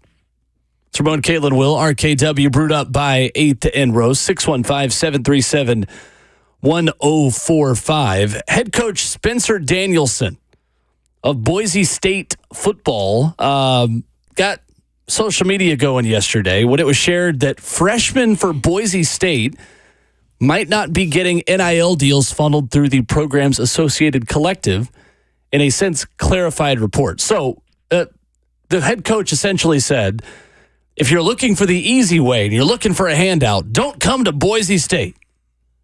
Okay, well, I don't think they're going to anyway, but I guess now you can really cross them off the list, saying that freshmen will not get NIL. Essentially, the context around this is the program will not be promising or offering NIL deals to recruits or first-year players. If you get it yourself, great. But we're not going to go get it for you. I think this is bad, you guys. First of all, look, I'm not going to take anything away from Boise State. Look, they've actually, for the most part, had decent programs, right? Relevant. They really have. Yeah. They've actually lost coaches that have really built programs up at Boise State to other conference or to Auburn other legend Bryan Harsin. Yeah, I mean, I look at Washington has stolen a couple of them too, right? Mm-hmm. But here is what I will say about this. We have reached the point where if you are going to compete in college football, whether you be in the Mountain West like they are or the SEC, you have got to give your guys every opportunity to make some money. And especially if you are competing in that region, because guess who's now going to be competing at least for the next 2 years in their conference? Washington State and Oregon State. Those are not shabby programs. If you're trying to battle to get guys from that area, which they're all in the Northwest, and then Boise, Idaho is right there, though. They're competing in the same area to get guys. You've got to offer some of this stuff, especially when it's these younger players that are maybe a little bit higher caliber. You want them to come play on the blue turf instead of going to the Northwest. You've got to be able to give them NIL or opportunity to. I think that is a bad look on that program. Like, good luck. Hey, Coach Danielson think he Brian Kelly out here, huh? That's the way I'm looking. Like, Brian Kelly said, all right, you got to earn your keep around here. I get that in Louisiana, at Louisiana State. Bro, respectfully, we talking about Idaho. Yeah. All right. Bro, if you don't get me, you better get me a potato chip like NIL or something. Like, you better give me something. Like, this ain't the college football playoffs team or the BCS team that you had. Like, you're far removed from that, okay? I get what he's saying. I understand, like, hey, we're trying to build a school of hard workers. Well, if you don't start upping that NIL, those hard workers that you build up going to end up in the SEC and the Big 10 and the Big 12. That's going to be his issue. I just think coaches need to choose their words more carefully. Mm-hmm. Because going after the whole, like, we're going to do things differently. You know what else is different? Everyone else is going to be playing in bowl games and winning, and you will not be. Because I do think there is some truth to the fact that you want a certain personality, you want a culture fit, like all these things, right?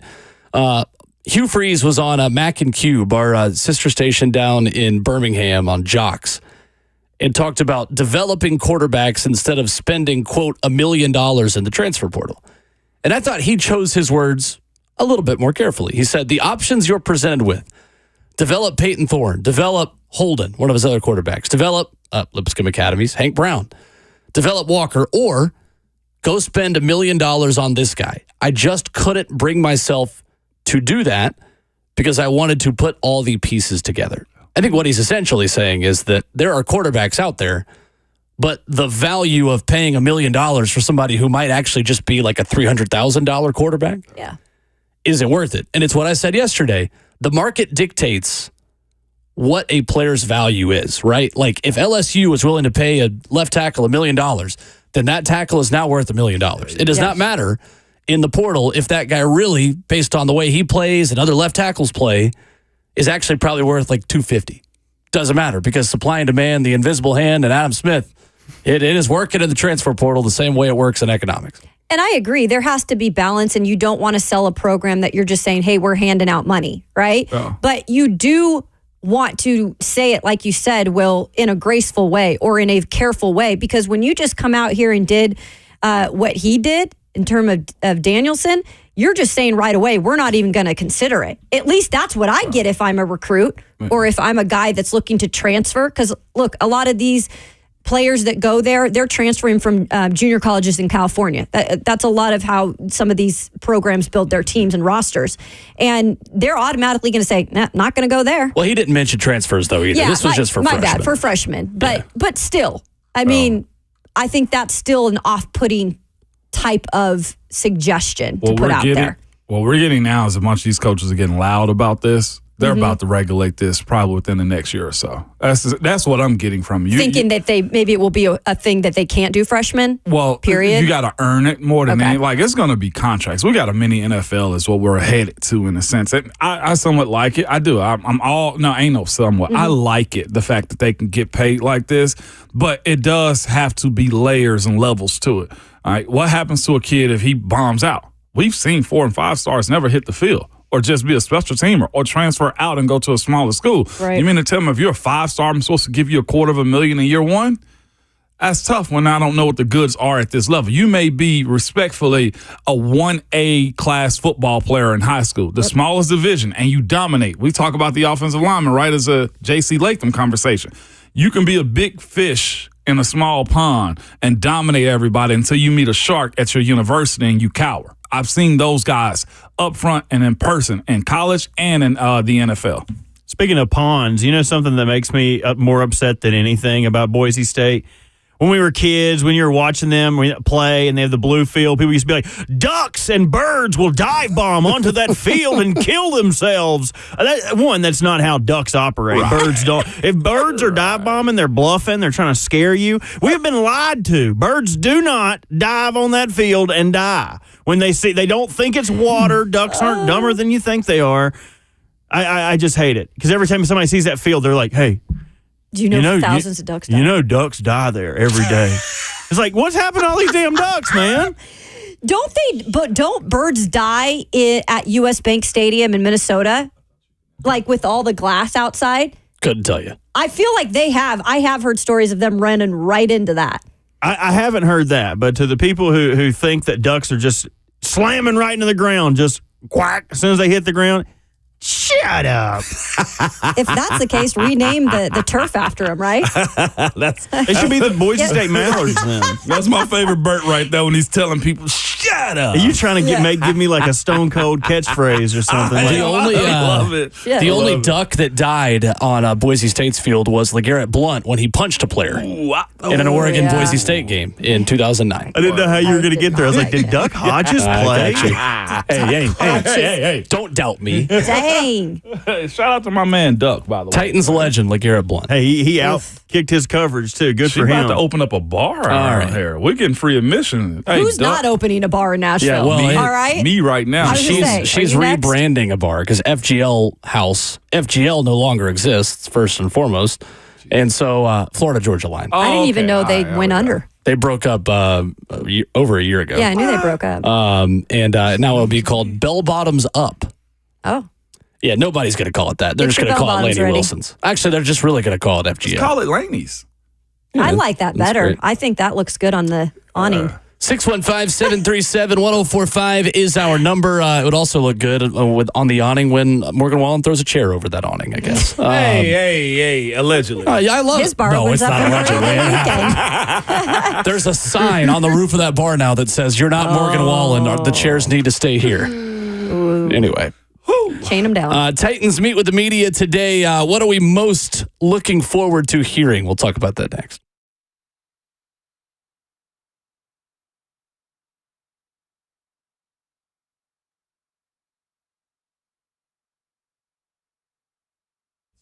Hey, this is the worst time of year to be dealing with aches and pains, joint pain in general. You can't do that outdoor stuff you love to do, whether that be hiking, jogging, just playing with your kids out at the playground. Hey, it's Kayla Anderson. Listen, don't go through the summer months missing out on life. QC Kinetics is here to help you find the best way to use your biologics from your own body, in fact, to give new life to your achy joints. QC's regenerative medicine protocols can restore and repair that damaged tissue with no surgery, no steroids, no drugs, and best of all, no downtime. This is the future of medicine, and tens of thousands of QC Kinetics patients would agree around the country they are living their best life because they simply made the call.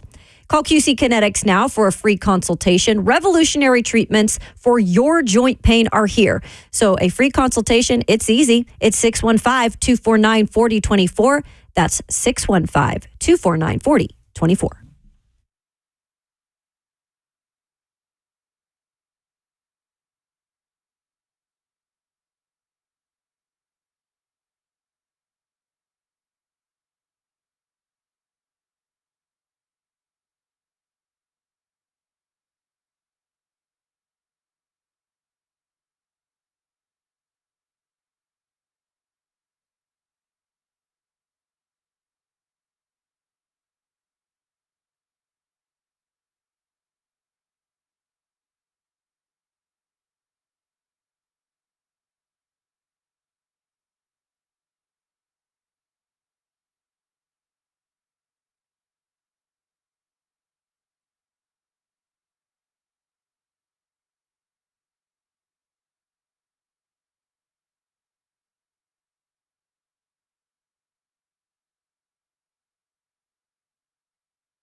What's going on? 801. Good morning from the 104.5 The Zone Studios. I'm Robert Walsh. A little bit of breaking news this morning as Allen Robinson signing with the Giants, a one-year deal. Spent last year with the Pittsburgh Steelers, caught 34 balls for 280 yards and no touchdowns. 3 years removed from a 1,000-yard season when he did it with the Bears in 2020.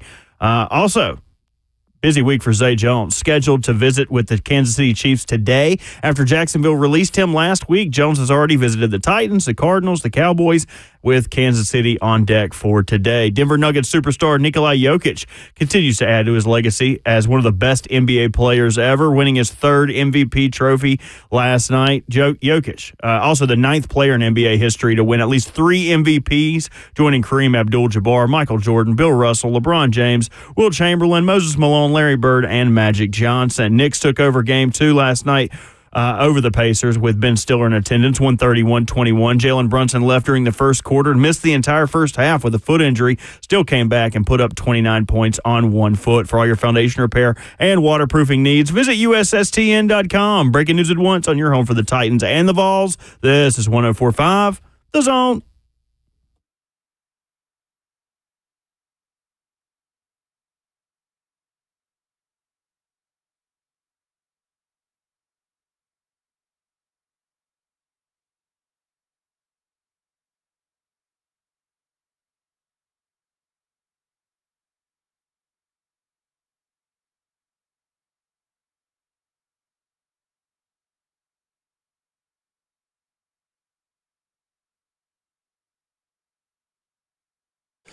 RKW is brewed by 8th and Rose, heading into the second half of our Thursday morning. 615-737-1045.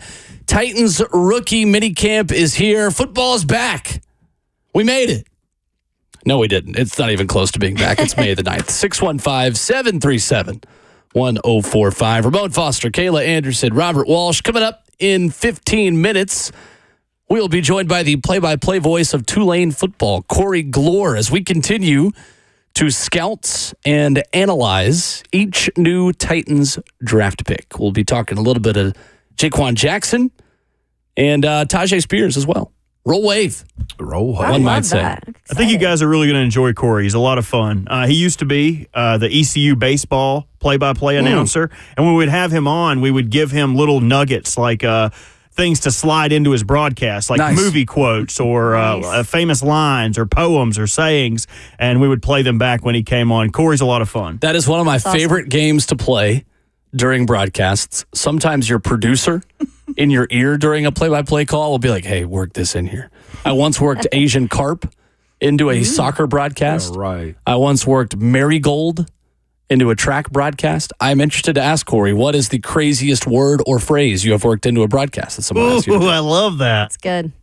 The marigolds one, my producer just gave up after that one, and it was a track meet, and a guy was rounding the final turn, and I said he was a Memphis Mustangs runner, which is a kind of a club team. It's really good in Memphis, and I was like, and here he comes around the final turn like a Mustang galloping through a field of marigolds. He'll take the win. The producer just slams his head on the desk. Oh, jeez. The Asian carp one, it was a Belmont soccer game, and it was Belmont's attendance record for men's soccer. There were a lot of people there.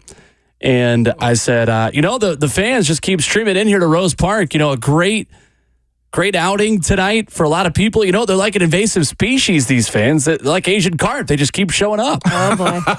I give you bonus credit for knowing that carp is an invasive species. I do too. That's good right there. Aren't they the fish that jump out of water too when you're boating? Yeah. For sure. They are the trash fish. No one wants to eat them. Hard, scaly exteriors. You can still eat them, just a lot of work. They are the Indianapolis Colts fans of fish. Yeah. Perfect. That was some the hate. Indianapolis Colts. That's right. That was some hate yesterday too from one of their players. This is one of their linebackers. I'm sure you saw it. Zaire Franklin was asked on Chris Long's podcast if he has more beef with the Titans than anyone else. And he said, no, I already whooped up on them a couple times last year. Yeah.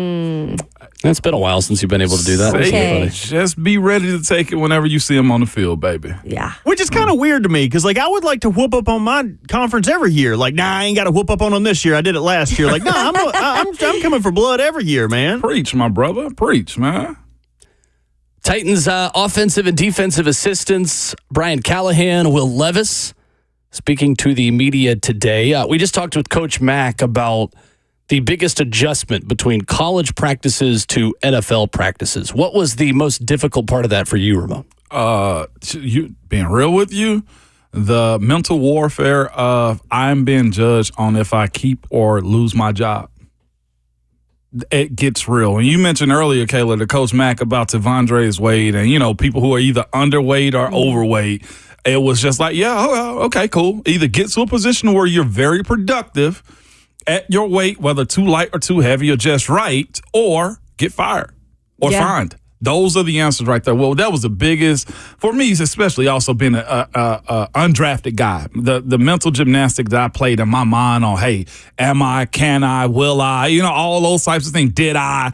Those were the things that popped up at all times for me. Like a first rounder, like a J.C. Latham, probably feels that exact same pressure too, because again, he's been given the task of being this franchise left tackle, hopefully for over a decade, right?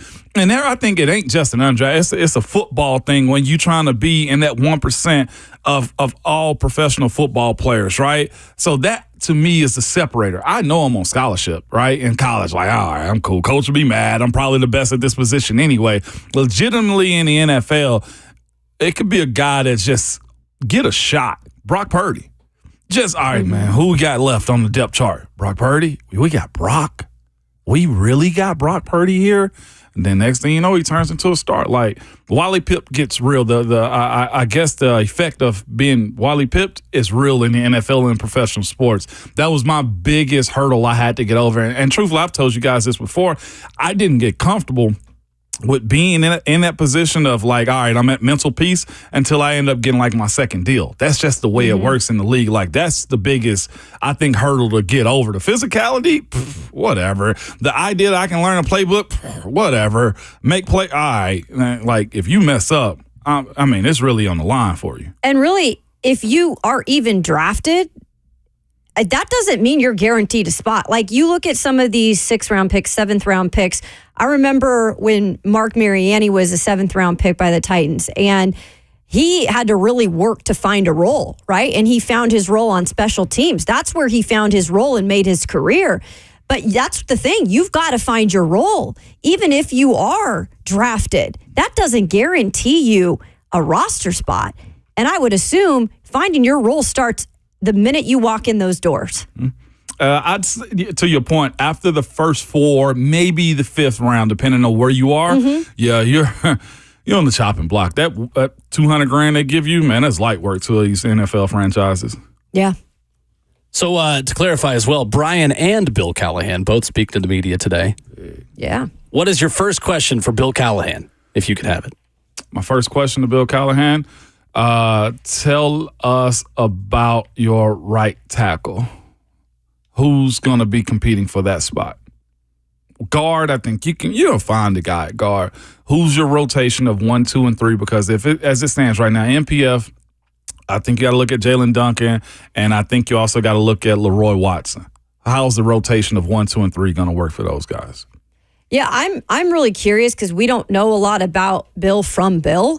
I'm really curious as to like, how did you know or when did you know you had that special ability to be able to develop linemen, and not only develop them, but maybe when was the point where you felt like, okay, I can even take a right tackle, and what do you see in him that can say I can successfully turn him into a left tackle? I'm really curious as to where he felt like that began, because this was a guy who didn't play offensive line. I think he was a quarterback at NAIA.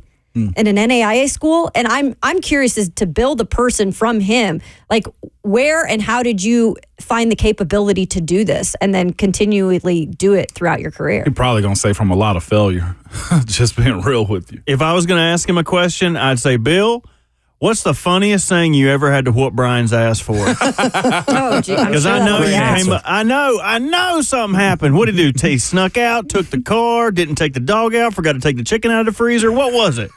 Because I've been whooped for not one, not two, but all three, all four. I've been whooped for all of them. Bryan's hinted that he was a little bit of a troublemaker back in the day. And I'm not saying he did anything crazy, but he has hinted a couple times that he might have been a little bit of like to party a little. I need some stories. Yeah, we got to get some dirt at some point. It's going to be a question for both of them. Right? I'm excited to hear from Will Levis. What's the one thing your dad didn't whoop you for? What's the one thing your dad never caught you doing?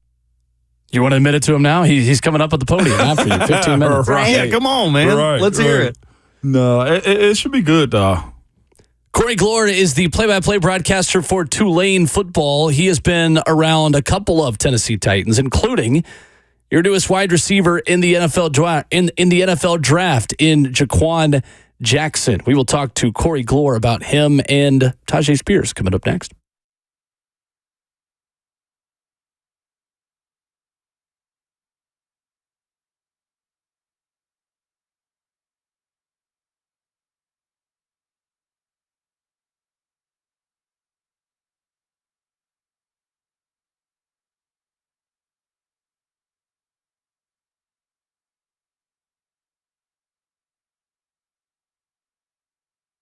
Hey, you thinking about replacing your air conditioning unit? Well, if the answer is yes, you got to call the expert team at League Company today. Ask about their current special financing offers. What's going on? It's Will Bowling. Your heating and air conditioning system, it not only keeps your home comfortable year-round, it can also help enhance the quality of air around you and for your loved ones as well. Don't wait until your old system breaks.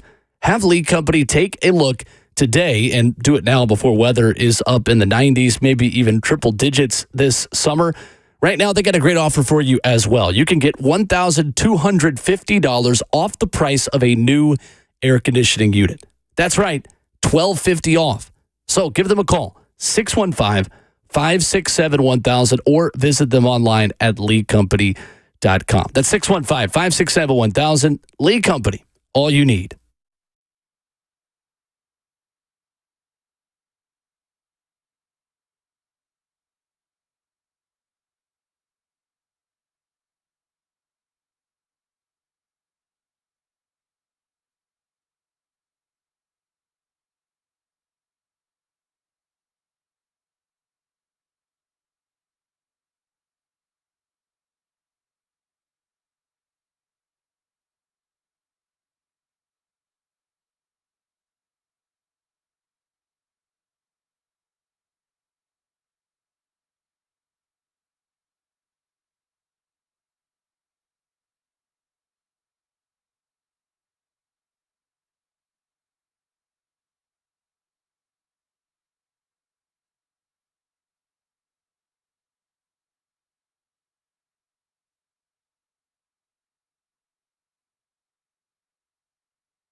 RKW is brewed by 8th and Roast on 104.5 The Zone. Ramon Foster, Kayla Anderson, Will Bowling.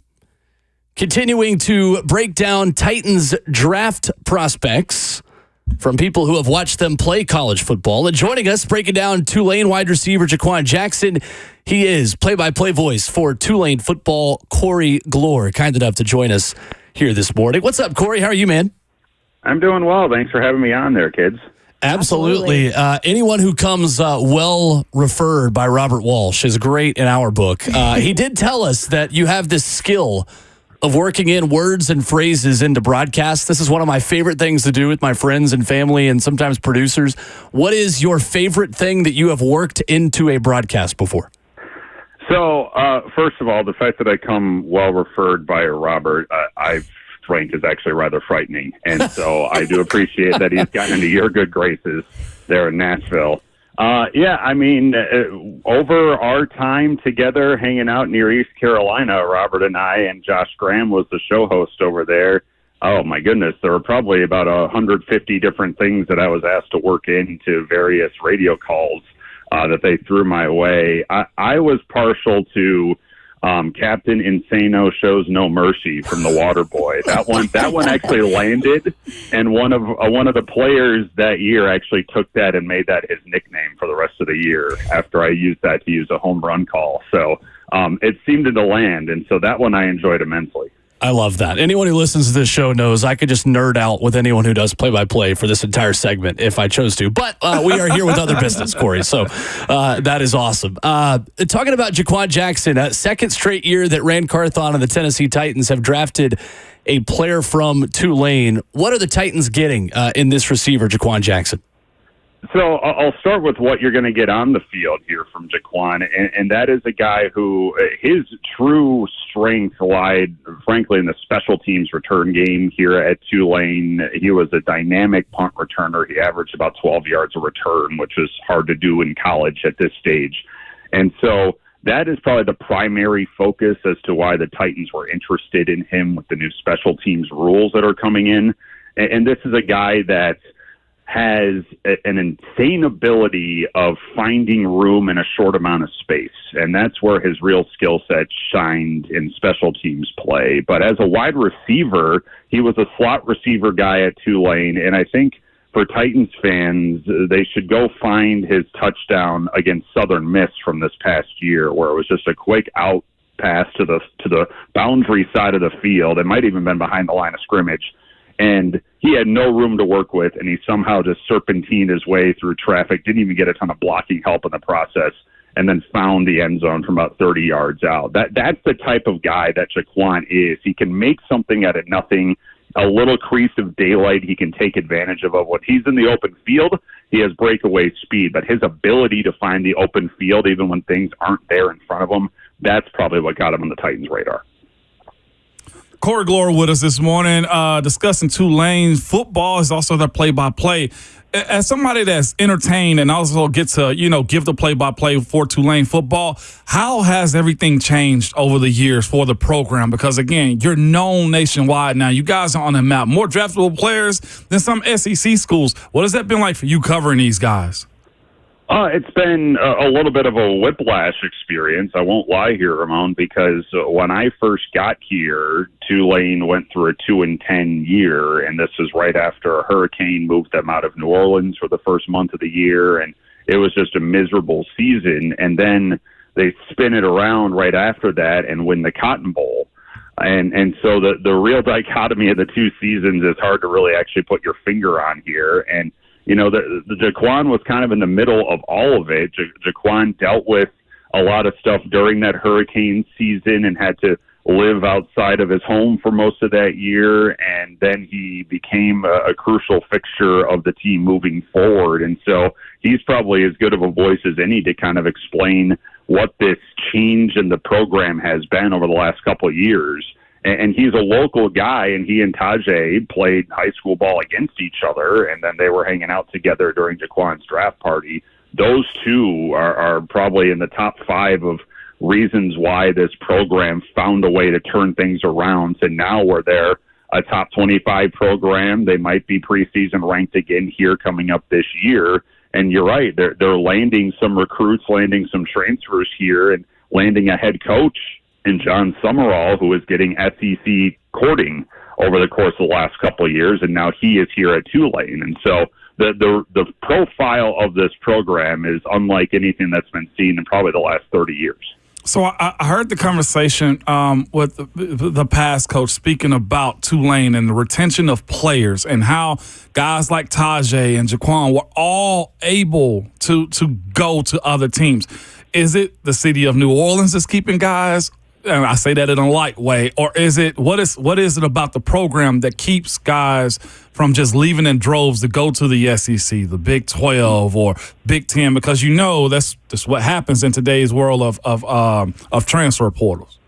Yeah, and you're dead on here. And I think what was impressive about that 2-10 season in 2021 is that no one really bolted after that year. And so that speaks to kind of what was being built internally with Willie Fritz, who's now the coach at Houston. But the way he was able to hold that locker room together amidst some pretty crazy circumstances, wins and losses aside, they lived in Birmingham for the month of September that year. And that's insane when you think about the college football calendar. And so I think that already galvanized things and kept, there was every reason why guys would want to leave, talent or otherwise, after that sort of year, and nobody really did. Now in this day and age where there are a lot of folks that are interested in what Tulane is putting on the field, I think what has worked well over the last couple of years for the Wave is that they do have a lot of local guys in spite of kind of the school profile, the recruiting restrictions that can kind of exist at a school like Tulane. They're not that dissimilar to Vanderbilt in that regard. But there are a lot of New Orleans kids on this team, like Jaquan, like Tajay. And then Tulane has struck gold over the years at bringing guys in from the transfer portal who are from the area, who maybe didn't stick at a Power 5 or Power 4 school, didn't get the opportunities they were looking for. And that has raised the profile even more where, you do create a local flavor to this team, and it becomes intoxicating for a lot of folks to stick around and be a part of it. And that has lured even bigger talent coming in to Tulane from the transfer portal that probably wouldn't have entertained this school 3 years ago. Corey Gloor, he is the director of broadcasting at Tulane Athletics, joining us on RKW. So, Corey, it is amazing, too. You're talking about the Louisiana area and the type of talent that comes out of there. If you just look on the Titans roster alone, they've got guys either from LSU or just from the state of Louisiana. There's a plethora of them on this team. And Bryan Callahan has seemed to always say, if they're from Louisiana or, looking at LSU, you've seen him, what he did at Cincinnati with Jamar Chase. And it seems to be a thing. What's different? Why is it different in the state in terms of what they're producing down there?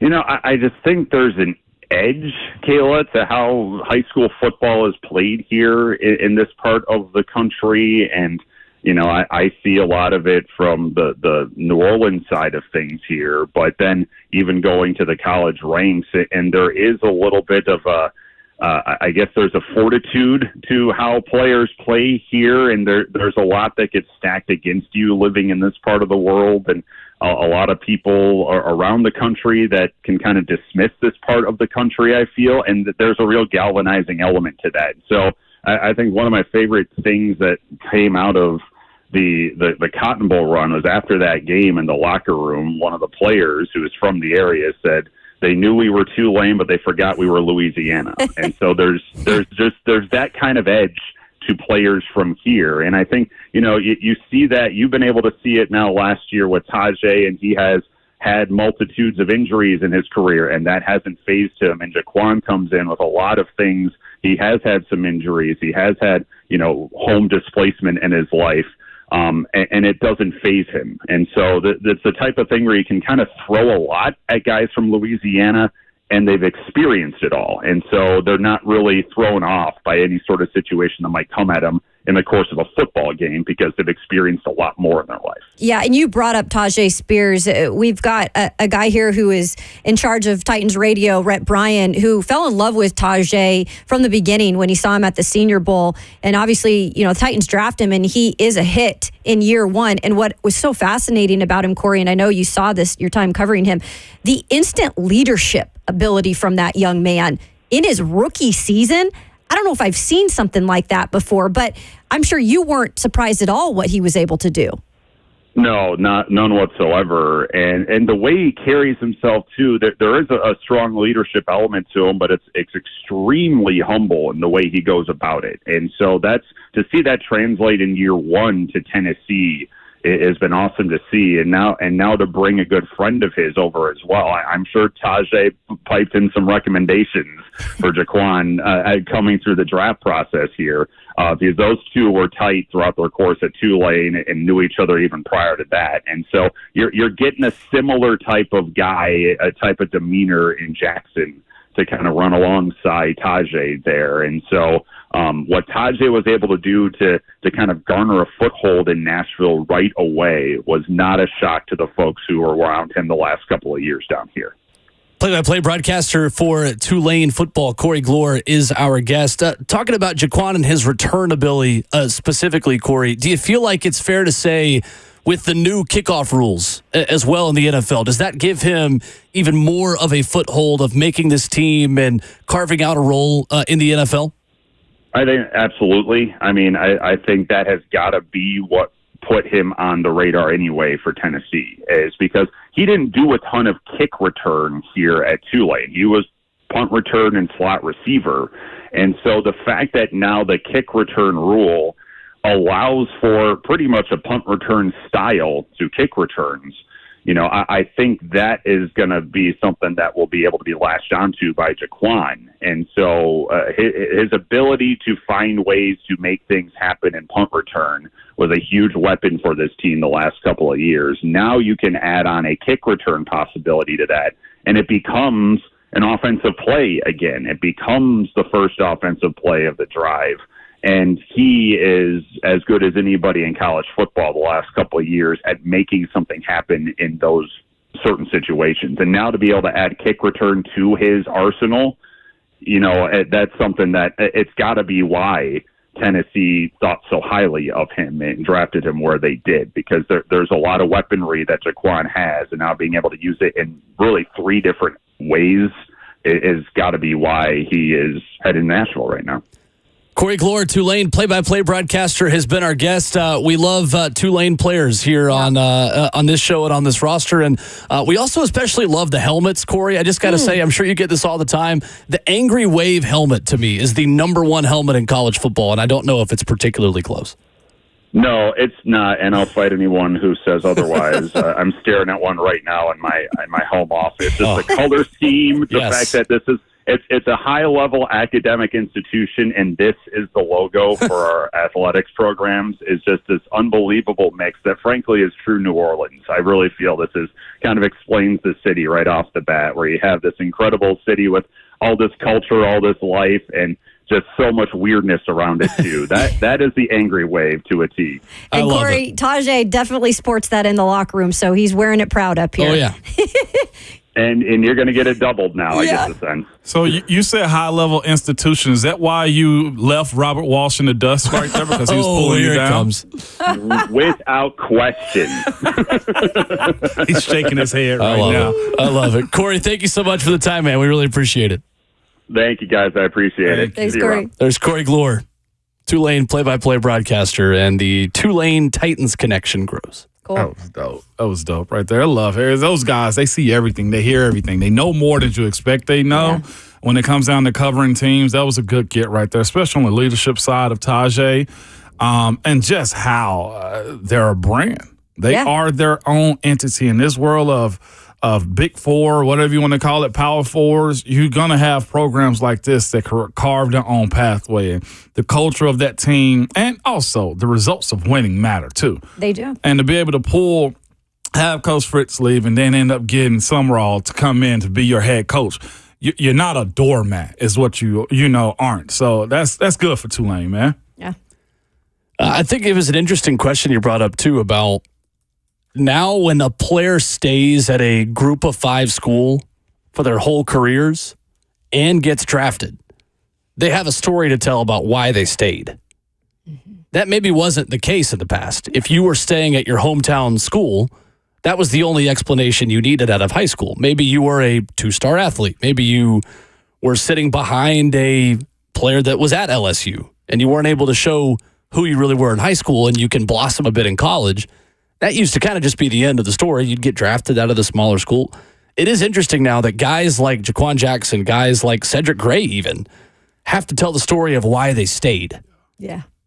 Because it's so much easier. We're talking about Boise right now. And I know he's talking about incoming freshmen and stuff, but money talks. Money shifts a lot of things when it comes down to today's sports. And that's basketball, it's baseball, it's football especially. And to be able to just lock down your guys. And here's the other thing he's mentioning too. Corey Gloor did too. They got a brand. They got a culture inside that building to where you're prideful about what you're doing there in Tulane. And that goes a long way. That's sustainable whenever you're capable of having guys stick around. There's one thing we spoke about here, right, is retaining your guys, which seems to be the case moving forward. And there's been a lot of retention of players here, but it boils down to now we know what Tulane football looked like. There's an expectation. The same way we feel about Big Ten linemen, offensive linemen, right? Or SEC defensive linemen, it's the exact defensive lineman. Why'd I put an S? Transcripts got iffy there. Talking about these high academic institutions. You see what happens when I talk about defensive players? They make me. Never mind. What I'm saying is there is a reputation now for Tulane football. Does anybody question Jaquan Jackson coming into this building? Not really. I mean, he's still got to prove himself, but yeah. His playmaking ability, though, it's the production was the question mark, right? But in day 3 of the NFL draft, there aren't perfect prospects, right? Exactly. Like the athletic ability and the explosiveness of a guy who showcased that with multiple touchdowns in the punt return game. Yeah. Like, you're right. Like, no one's asking about his special teams ability. Exactly. And at least you know you're getting a guy who, no matter what, no matter if he overcomes injuries or whatever it might be, he's going to try to do everything he can to be on that field. I mean, that's really what they taught there. That's what the culture became there. Even if you're on the sideline, which I know Jaquan dealt with an ankle injury, he said, I was still on the sideline with the headset on, trying to do everything I can to help the other wide receivers that were able to play. And so I think that's just an incredible trait to have when you then go to the next level. Well, I guess I should have said also, if he's successful, you won't be shocked like, oh, man, look at Tulane. Right. Yeah, it's not the same as when the Titans drafted Dylan Radins out of North Dakota State when FCS didn't have a football season. There we go. In 2020. Yep. Last night of the NBA, 130 to 121. Knicks over the Pacers, and the Pacers say they have submitted 78 plays to the NBA that they felt were called incorrectly. I'm going to be real. And watching that one, it was iffy. Rick Carlisle ejected in the final minute, was given 2 technicals. What is going on with this? Kayla, this is what happens when you flip a switch in the playoffs. Everything is intense. The fouls given is insane. Like, the foul's not called. Right. Is insane. And I will say, too, and this is just me, and I'm going to talk to Savage sometime later today, I do think the effect of the Garden played a part in that. They went crazy when Jalen Brunson came back from his foot injury in the second quarter. Came back in the third quarter. Here we go. And the New York Knicks shot 67%. You're looking at Jalen Brunson walking into the world's most famous arena. We've got Knicks and we've got Pacers. Game 2 coming up right here. You can trample through a field of marigolds to get to your television set and watch it live on ESPN. It's so good, man. You got Spike Lee. You got former Knicks players. You got Reggie Miller, play-by-play in the game. And you know what? Him and Spike Lee, they exchanged a picture and signed it with each other. The Garden is back, baby. NBA playoffs. Tune in tonight. It's Anthony Edwards. Should be your MVP. Elvis, appreciate you, bro. There was, speaking of the other NBA jingle, there was a rant from Charles Barkley last night. Let's go. That I disagree with, but I enjoyed. And we'll play it for you next.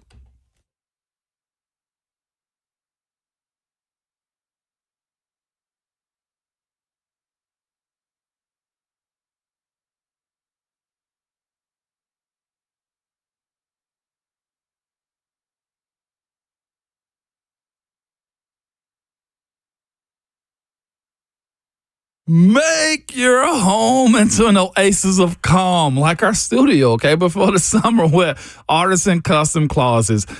With custom storage solutions that are made to suit you, your style, and best of all, that budget of yours, okay? You can get that clutter organized and out of the way. Artisan Custom Closets can help you get organized in any space in your home, and I mean any space, from walk-in closets to pantries, garages, or laundry rooms. Start with a free in-house consultation and take advantage of the multiple financing options too. Again, Artisan Custom Closets is going to work with you. They want that oasis of calm in your house. They're going to do everything they can to make it happen for you. So schedule your consultation now at artisancustomclosets.com.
So when Charles Barkley speaks, usually you should listen. Except last night, he has gone on a rant that I cannot get behind. It's Ramon, Kayla, and Will. RKW brewed up by 8th and Rose. Tremont Foster, Kayla Anderson, Will Bowling. NBA on TNT might be in its final days, with the NBA potentially moving to NBC. Charles Barkley, though, last night during coverage of Pacers and Knicks, goes on this rant about the city of New York. You know, if the Knicks win, that'll be good. You care who wins. Cut it out. I don't care who wins, but I will tell you what, I would love to see them get their ass stomped by the Celtics. That'd be great. Then you care who wins. I mean, I'm just saying, whoever wins this series is going to get stomped by the Celtics. Well, you said you'd be happy to see it. Yeah, because the New Yorkers, y'all deserve it. Because y'all think y'all the greatest thing since sliced bread. Tell them, Chuck. Come on, y'all ain't that good in New York. What else, Chuck? Come on, man. Y'all overrated. What else, Chuck? It's because y'all make good pizza and good bagels. And what else, Chuck? And what else, Prime? And hold on, Chuck. Don't forget about the... So, you know, they can't, I ain't going to say anything bad about the street meat. You know, I love the street meat. The New York Knicks. I don't care what kind of meat it is either. It tastes good. Even if you got no idea what rat, it is. dog, cat, skunk, raccoon. It tastes good. Just put that white sauce on it. That's it. Right. That's it right there. That's some good stuff, y'all. Listen, I can't get behind the New York hate because I love the city of New York. But everybody has that one friend, the way Shaquille O'Neal was in that video. Hey, what else, Chuck? Get him, Chuck. That's Tell him, Ramon. Chuck. That is Right? Ramon. That's literally Ramon Shaq Foster. is as bad as Ramon is. Oh, yeah, what else? What you mad about? What's wrong, Peaches? Tell him. What's wrong? My teammates used to call me. Hey, we can beat him Instigator. up. Instigator. We can go jump him if you need to. Hey, because I ain't gonna lie, that's me. That is Yep. me. What else, Chuck? I just love to have a good time. And Shaq is losing it on the broadcast when he mentions the street meat. I know. Hey, we need to save that one. Bird, hit him with the one. Get him. What else, Get Chuck? See, this is what I do. This is exactly what I do right here. What else? What else? Get him. That will not be anytime we are all ranting about I think y'all the anything. greatest thing since sliced bread. Tell them, Chuck. Come on, y'all ain't that good in New York. What else, Chuck? Come on, man. Y'all overrated. What else, Chuck? It's because y'all make good pizza and good bagels. And what else, Chuck? And what else, Brian? And hold on, Chuck. Don't forget about the... So, you know, they can't, I ain't going to say anything bad about the street meat. God. These guys, they are always an electric factory. Please don't split them up. But Please don't. even I feel like even more so this year. If this is the last dance, what a way to go Yeah. out. Dave increased value, man. Yeah. From talking about sending the Pelicans to Galveston to this. Dirty water. Oh, the dirty water. And what else, Chuck? And it's like only certain personalities can actually do that too. Where people, even if they're wrong in their takes, it doesn't matter because it's pure entertainment. Yeah. How could you ever get mad at those dudes? And Charles' hate is coming from his Philly days. Oh, yeah. His Philly days is why. Like, it is.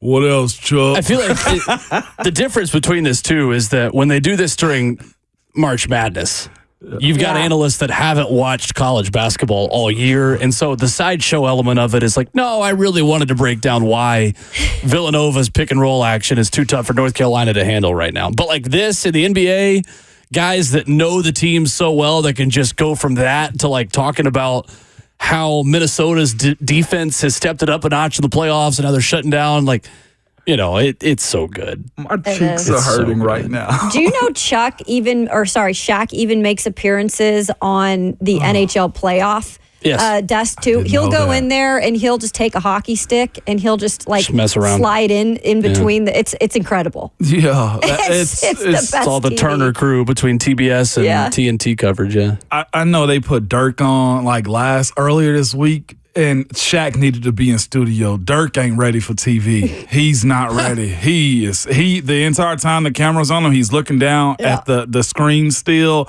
I was What like, else, Chuck? What else? What else, Chuck? What else, Moan? He wasn't ready for it, man. No, I'm the one to do that. I'm the one to get you guys going on that one. Funny thing is, you are that to everyone, and then Ron Slay is that to you. Yeah. Oh my God. Hey, get him, Savage. Get him. Hey, tell them, Savage. Tell them, Savages. Savages. It's That's crazy. every group got a friend like that Yep. though. I'm sure within y'all circles you got a friend just like that. And one more get them, and you probably gonna get arrested. Like, nah, all right, come on, we done now. My buddies would be like, "What, you scared?" Ours is always, you won't. You won't. When they you hit won't. you with that, "Are you scared?" If you scared, say you scared. I ain't scared of nothing, man. Oh my gosh, there's nothing worse than that. Peer pressure is a good thing at times. Either you, It did y'all really ever is. play? I know the answer to this is no. I'm still gonna ask it. You ever play What Are the Odds? Oh yeah, so like I know Robert has. So if I say Ramon, what are the odds that you would eat Sparky in front of you? And you'd say 1 in 10. And so then we say 1, 2, 3, 3, 7. And then we both say a number between 1 and 10. And if we pick the same number, you got to eat Sparky. So we would do it to where then, but if you did it and the number added up to the number, then the person who asked it has to do it. Oh, I didn't even think about So if that. it was like, what are the odds you'll eat that grasshopper? 1 in 100. And then if one says 54 and 146, the person who did the dare has to do it. I see. This was a pillar of high school. Dangerous. They A always pillar. made us as like, you can't go higher than 10. It's only 1 in 10. Yeah, that's a good way to do it. So you count up to 1, 2, and then the next number. Like is 1, number. 2, 3, and you have to say the number at the same time. Okay. Gotcha. Now I never played. We that just one, had though. truth or dare. I don't know what we had. We just was ratchet out here. Is what we had. What else, Chuck? He gets Chuck going, and they genuinely are really good friends right now Yeah. too. They used to hate each other, at least perceive that they hate each Google other. me, Chuck. Do Google me, Chuck. Well, him and Candace is good too. Yeah, it is. Him and Candace Parker are really good together. By the way, Candace Parker, head of Adidas now. is she? Yeah, she's up Yeah. there. She's in. It came out yesterday. Adidas. Good Look for her. at Candace, man. Love that for her. Coming up next, Rhett Bryan will join us. The executive producer of Titans Radio. Lots to discuss with rookie minicamp getting underway today as the fourth hour begins next. What else, Chuck?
What's going on? 9 o'clock. Good morning from the 104.5 The Zone Studios. I'm Robert Walsh.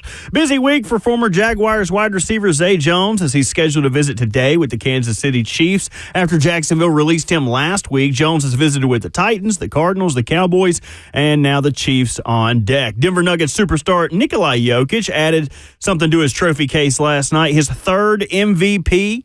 Jokic is the 9th player in NBA history to win at least 3 MVPs, joining Kareem Abdul-Jabbar, Michael Jordan, Bill Russell, LeBron James, Wilt Chamberlain, Moses Malone, Larry Bird, and Magic Johnson. A real who's who, huh? Knicks take Game 2 over the Pacers with Ben Stiller in attendance, 130-121. Jalen Brunson left in the first quarter and missed the whole first half with a foot injury, still came back in the second half, put up 29 points on 1 foot. For all your foundation repair and waterproofing needs, visit USSTN.com. Breaking news at once on your home for the Titans and the Vols. This is 104.5 The Zone.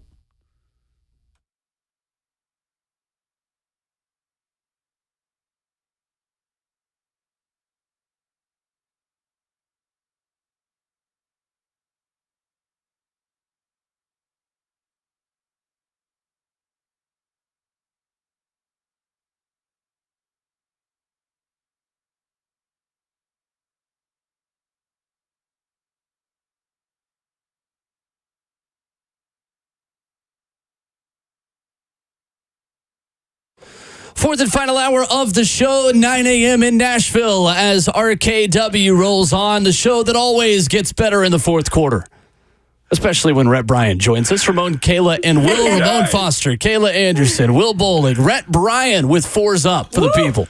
That's a 4. Energized and ready to go this morning. What's going on, Rhett? I think I'm going on adrenaline because, good Lord, the weather was nuts yesterday. Yeah. And anybody out there, I hope you're good. I hope you didn't have damage.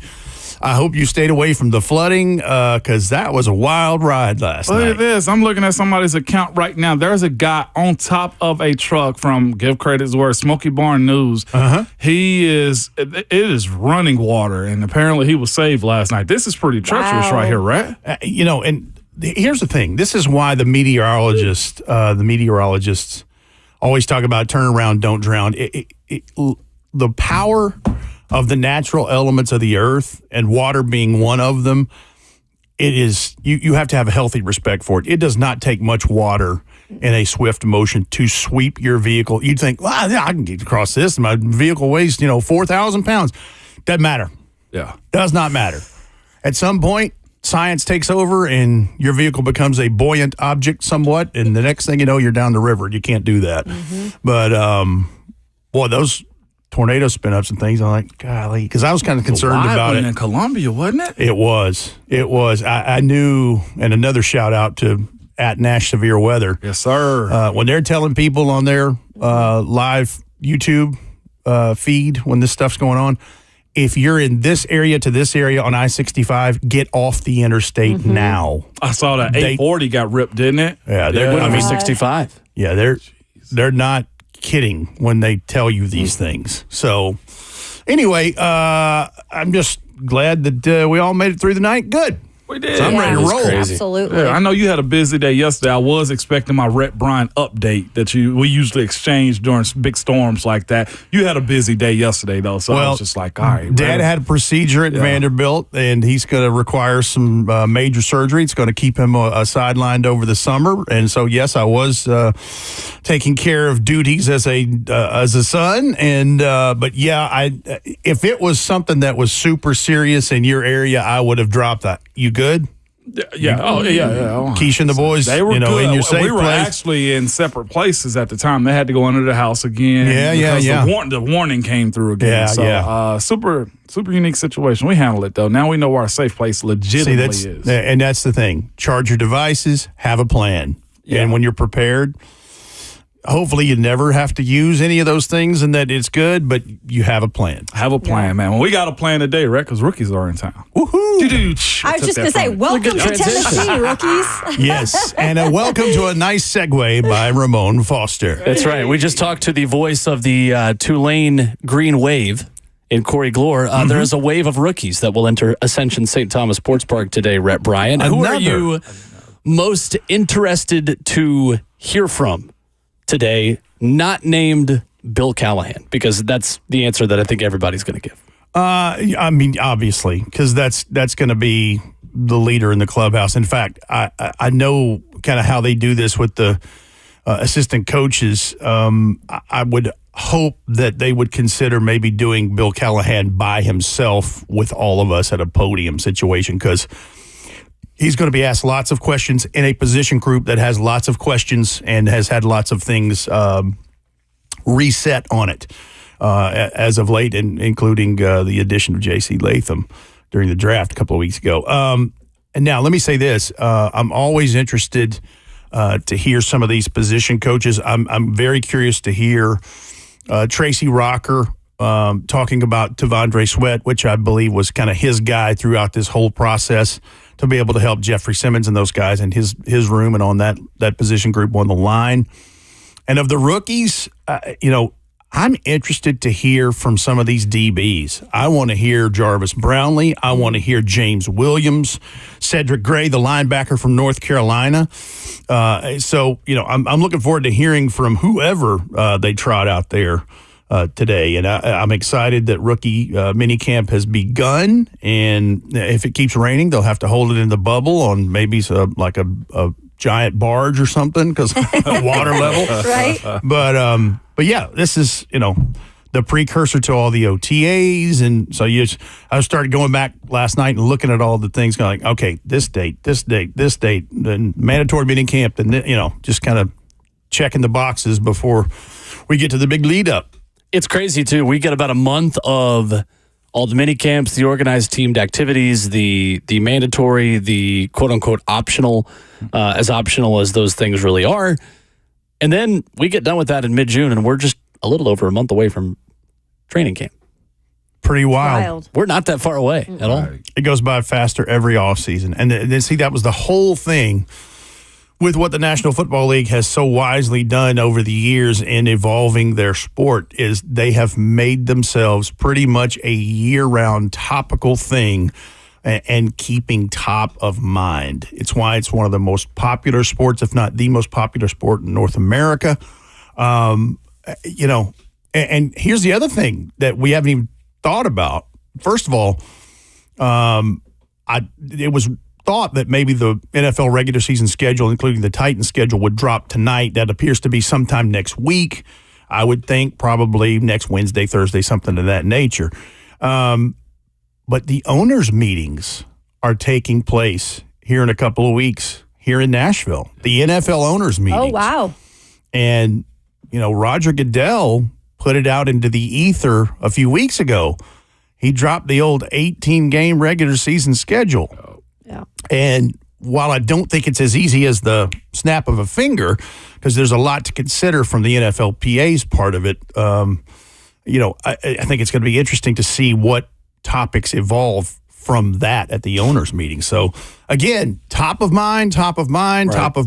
Interesting, too, the story from the business perspective that is expected to be discussed in Nashville is the NFL potentially allowing teams to sell 30% of their franchises to private equity, and how owners will present their findings in Nashville later this month about whether or not that is a realistic possibility. Interesting, something to monitor. It is. And I think, the league as a whole, and in particular, Roger Goodell and company and with the brass, the league brass, they've always had a particular interest in how ownership groups are comprised or constructed and what percentages there are. And, that was always the talk with when Amy Adams Strunk took over as the controlling owner of the Titans, and how does this work? And, the league, there was reports that the league wasn't happy about the structure.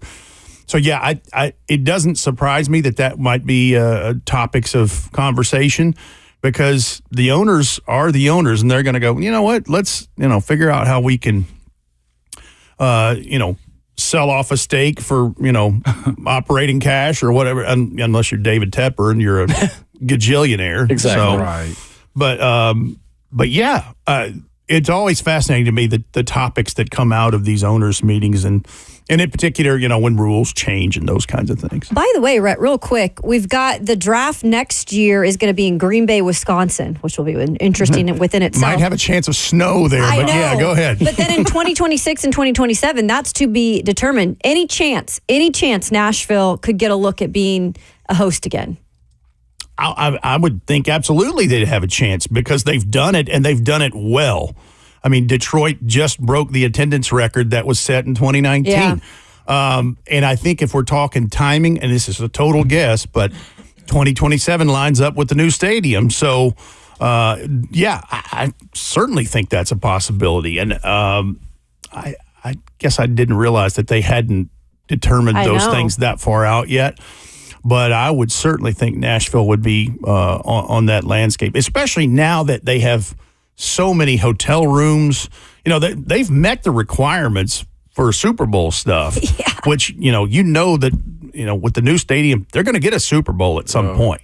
So, yeah, I would certainly see an opportunity for the draft. And I'm sure there's people around here that are like, yeah, we'll show you your 775,000 attendance. We're going to take that up a tick or two. Apparently, Pittsburgh has submitted a claim. Okay. For 2026 or 2027. Really? And I'll say this. Look at Ramon. Yeah, for real. We do not care. Hey, pipe down back there, okay? Now, I'll say this, though. In a heritage city, NFL wise, I can understand why you'd want to have that there.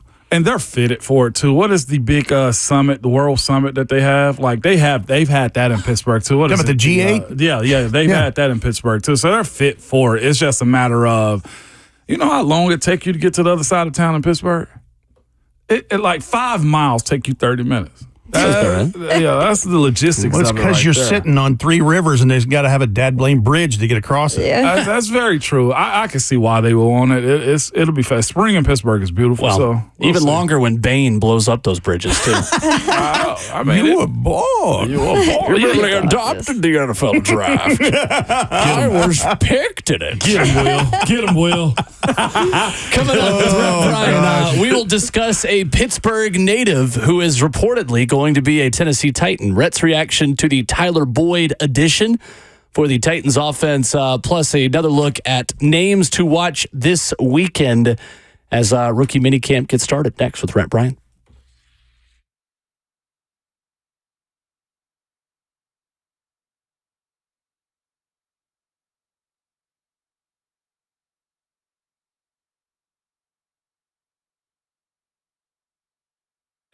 It's Ramon Foster here for United Structural Systems. Hey, you guys, I know we had some bad, crazy storms last night, and with that, flooding, waterproofing is an issue for a lot of people around the mid-state right now. Foundation, of course, is caused by the water saturation around your house, but if you have water in your basement, around your house, in your house, anywhere in between, United Structural Systems is the company to call.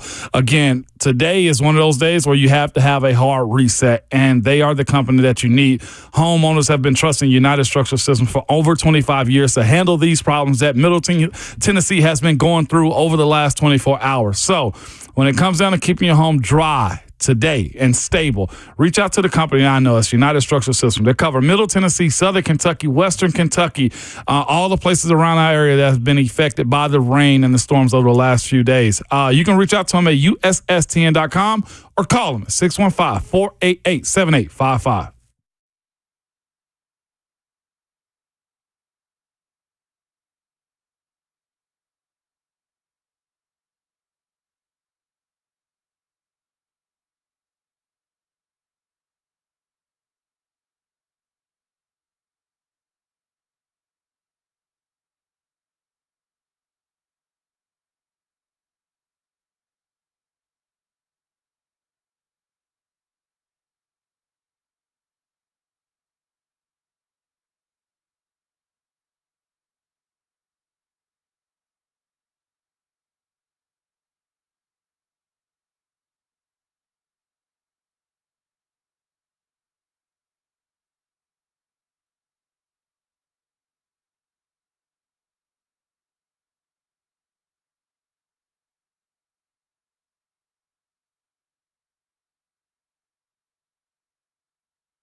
Hour 4 on a Thursday morning edition of Ramon, Kayla, and Will, and RKW is brewed up by 8th and Roast.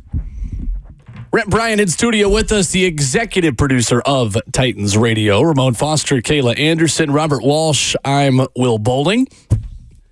Rhett, we just had the conversation about what Charles Barkley said about New York, how he thinks it's overrated. What else, Chuck? That's where that drop has now come from. Oh, goodness. What else, Chuck? What is your favorite city to explore in your travels with Titans Radio? I won't ask you your least favorite. I don't want to put you in a weird position. I mean, it's New York is my favorite. I can't tell you how many times Brad Willis and Philip Noel and I would get a subway card and hop and go into Manhattan. That's the right answer. Usually stay in Jersey by the river. But yeah, man, I mean, not every day you go to, see 30 Rockefeller Center or Rockefeller Plaza or, Times Square. I don't know I've had a fascination with it ever since the first time I went many years ago. And I don't know what it is about Manhattan, but I love it too. Just cool. It is. It's just that. It's one of the It's one of the only places in the world where you can stand on the corner waiting to cross the street and hear literally 20 different dialects. Yeah. I'm with you. It's just cool, man. It is. You better move. I love New York. That's what I was going to say. Yeah. When you're getting off that subway car, you better move because you'll get a good dog cussing by somebody from Queens who's like, move. Similar to the London Underground at Piccadilly Circus. Mind the gap. Mind the gap. Fast. If you see something, say it. They will sort it. Say it. Yeah. Sort it. That was an experience in its own, man. I love the tube so much. That was incredible. Genuinely. And those trains haul ass, Yes, man. they do. I don't know how fast we were going on that one, but I was like, good grief, man, we are moving. You know what Coach Mack could tell you? Fast. Real fast. Okay? Yeah. Real fast. Yeah. It was cool. Chicago was cool to explore. Yeah. I thought Chicago was awesome. I heard especially with Coach Mack. Oh, my. Well, and the great thing about Chicago is it's one of those towns where you could just throw a dart in any direction and get fantastic food. Yeah. Like really good food. First time I ever heard somebody say this was from Coach Mack. He was speaking about Chicago. Like, you ever been like around Chicago, the downtown area? You look up and it's never ending. Yep. And I was talking to Coach Mack. We all were. It was like, Mo, man-made canyons. And I was like, man-made canyons? You're right, Coach Matt. Like we're in the bottom of the canyon, and these skyscrapers. Like it don't take a lot to impress me. That was an impressive little slogan right there. And then about that time, Bears royalty Ed McCaskey nearly gets run over by a cab trying to cross the street to wave down Coach Mack. He was almost Ed McCabsky. Yes. And we're also getting warnings from people like, hey, you guys not supposed to stand around like this downtown Chicago. You might get robbed. That is true as well. What? Tim on YouTube gave me the recommendation last time I was in Chicago to go to Maple and Ash, which is a very, very good steakhouse in Chicago. Humble brag. I also, while I was there with my dad, we turned around and then Max Fried, Mike Soroka, Tukey Toussaint, and Dansby Swanson were sitting right behind us. Nice. Because the Braves were playing the Cubs the next day, which is why we were there. So we're like, all right, I think this place is pretty good. But anyway, Rhett, Tyler Boyd comes into the fold, reportedly for the Titans. 1 year, $4.5 million. The max value of that deal, as reported by ESPN's Jeremy Fowler. What do you like the most about this addition? So, obviously, what we're seeing here is a veteran movement in this position group, first of all, as Brian Callahan will run his offense and in an effort to help Will Levis in this. So you think about this. Tyler Boyd will be 30 in November. Calvin Ridley will be 30 in December. We know DeAndre is going to be 32 here very soon. I think the thing that I like the most about the Tyler Boyd part of this is he's already been in a system where he's been the third guy behind Jamar Chase and T. Now, he was, obviously drafted before T. Higgins, but he adapted to that part very well.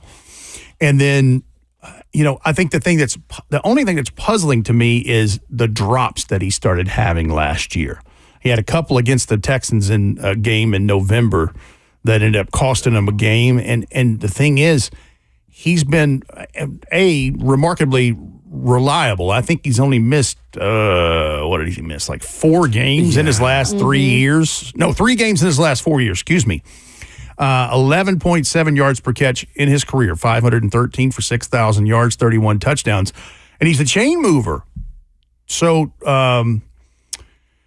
20-plus yard catches, explosive plays, 76 of those in his career. 40-plus yards, 13 of those in his career.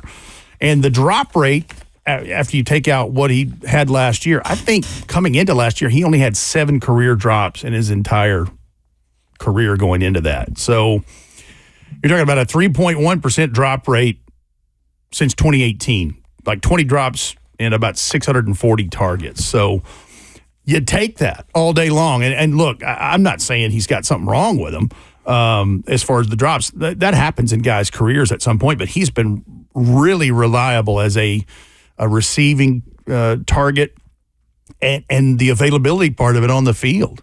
Would part of that maybe, he didn't have Burrow the whole season, and Jake Browning, while Jake Browning was good last year for when he came in, that doesn't mean he's necessarily able to kind of connect with those receivers. And like a drop is a drop, obviously. Yeah. But I just wonder if that plays any part.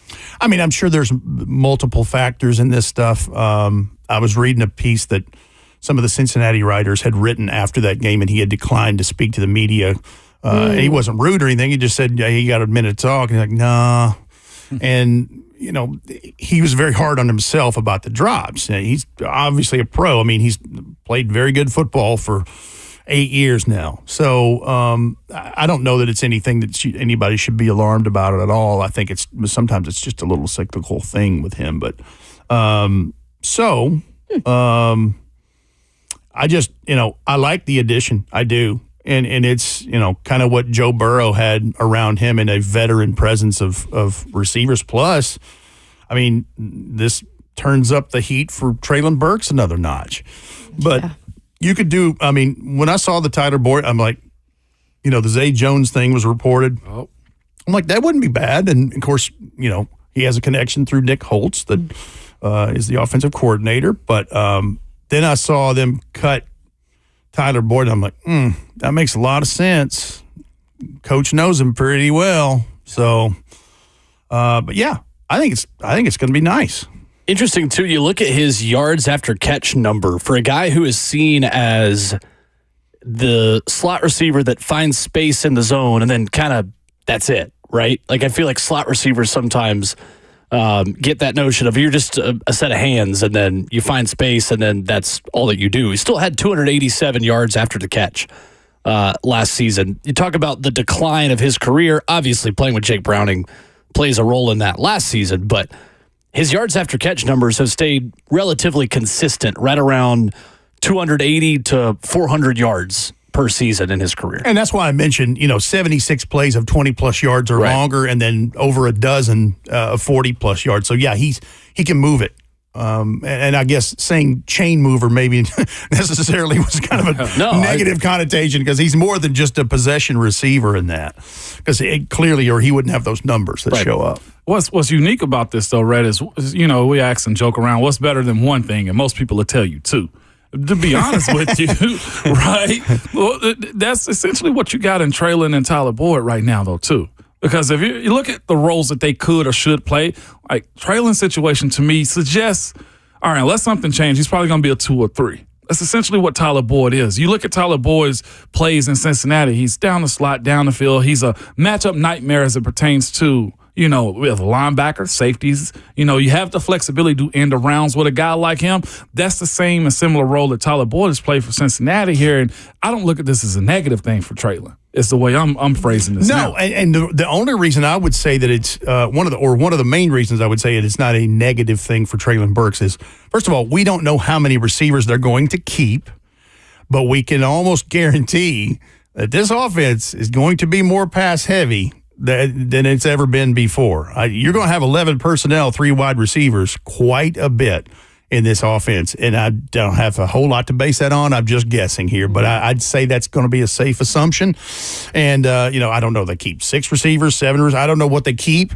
But, he's going to have to be in that mix to help contribute with Nick Westbrook-Akine. I mean, they've got Nate. And then they drafted Jaquan Jackson, from Tulane. So, and again, the other part of it is, and not necessarily speaking about Traylon Burks, but you're going to have the depth because, again, Tyler Boyd will be 30 in November.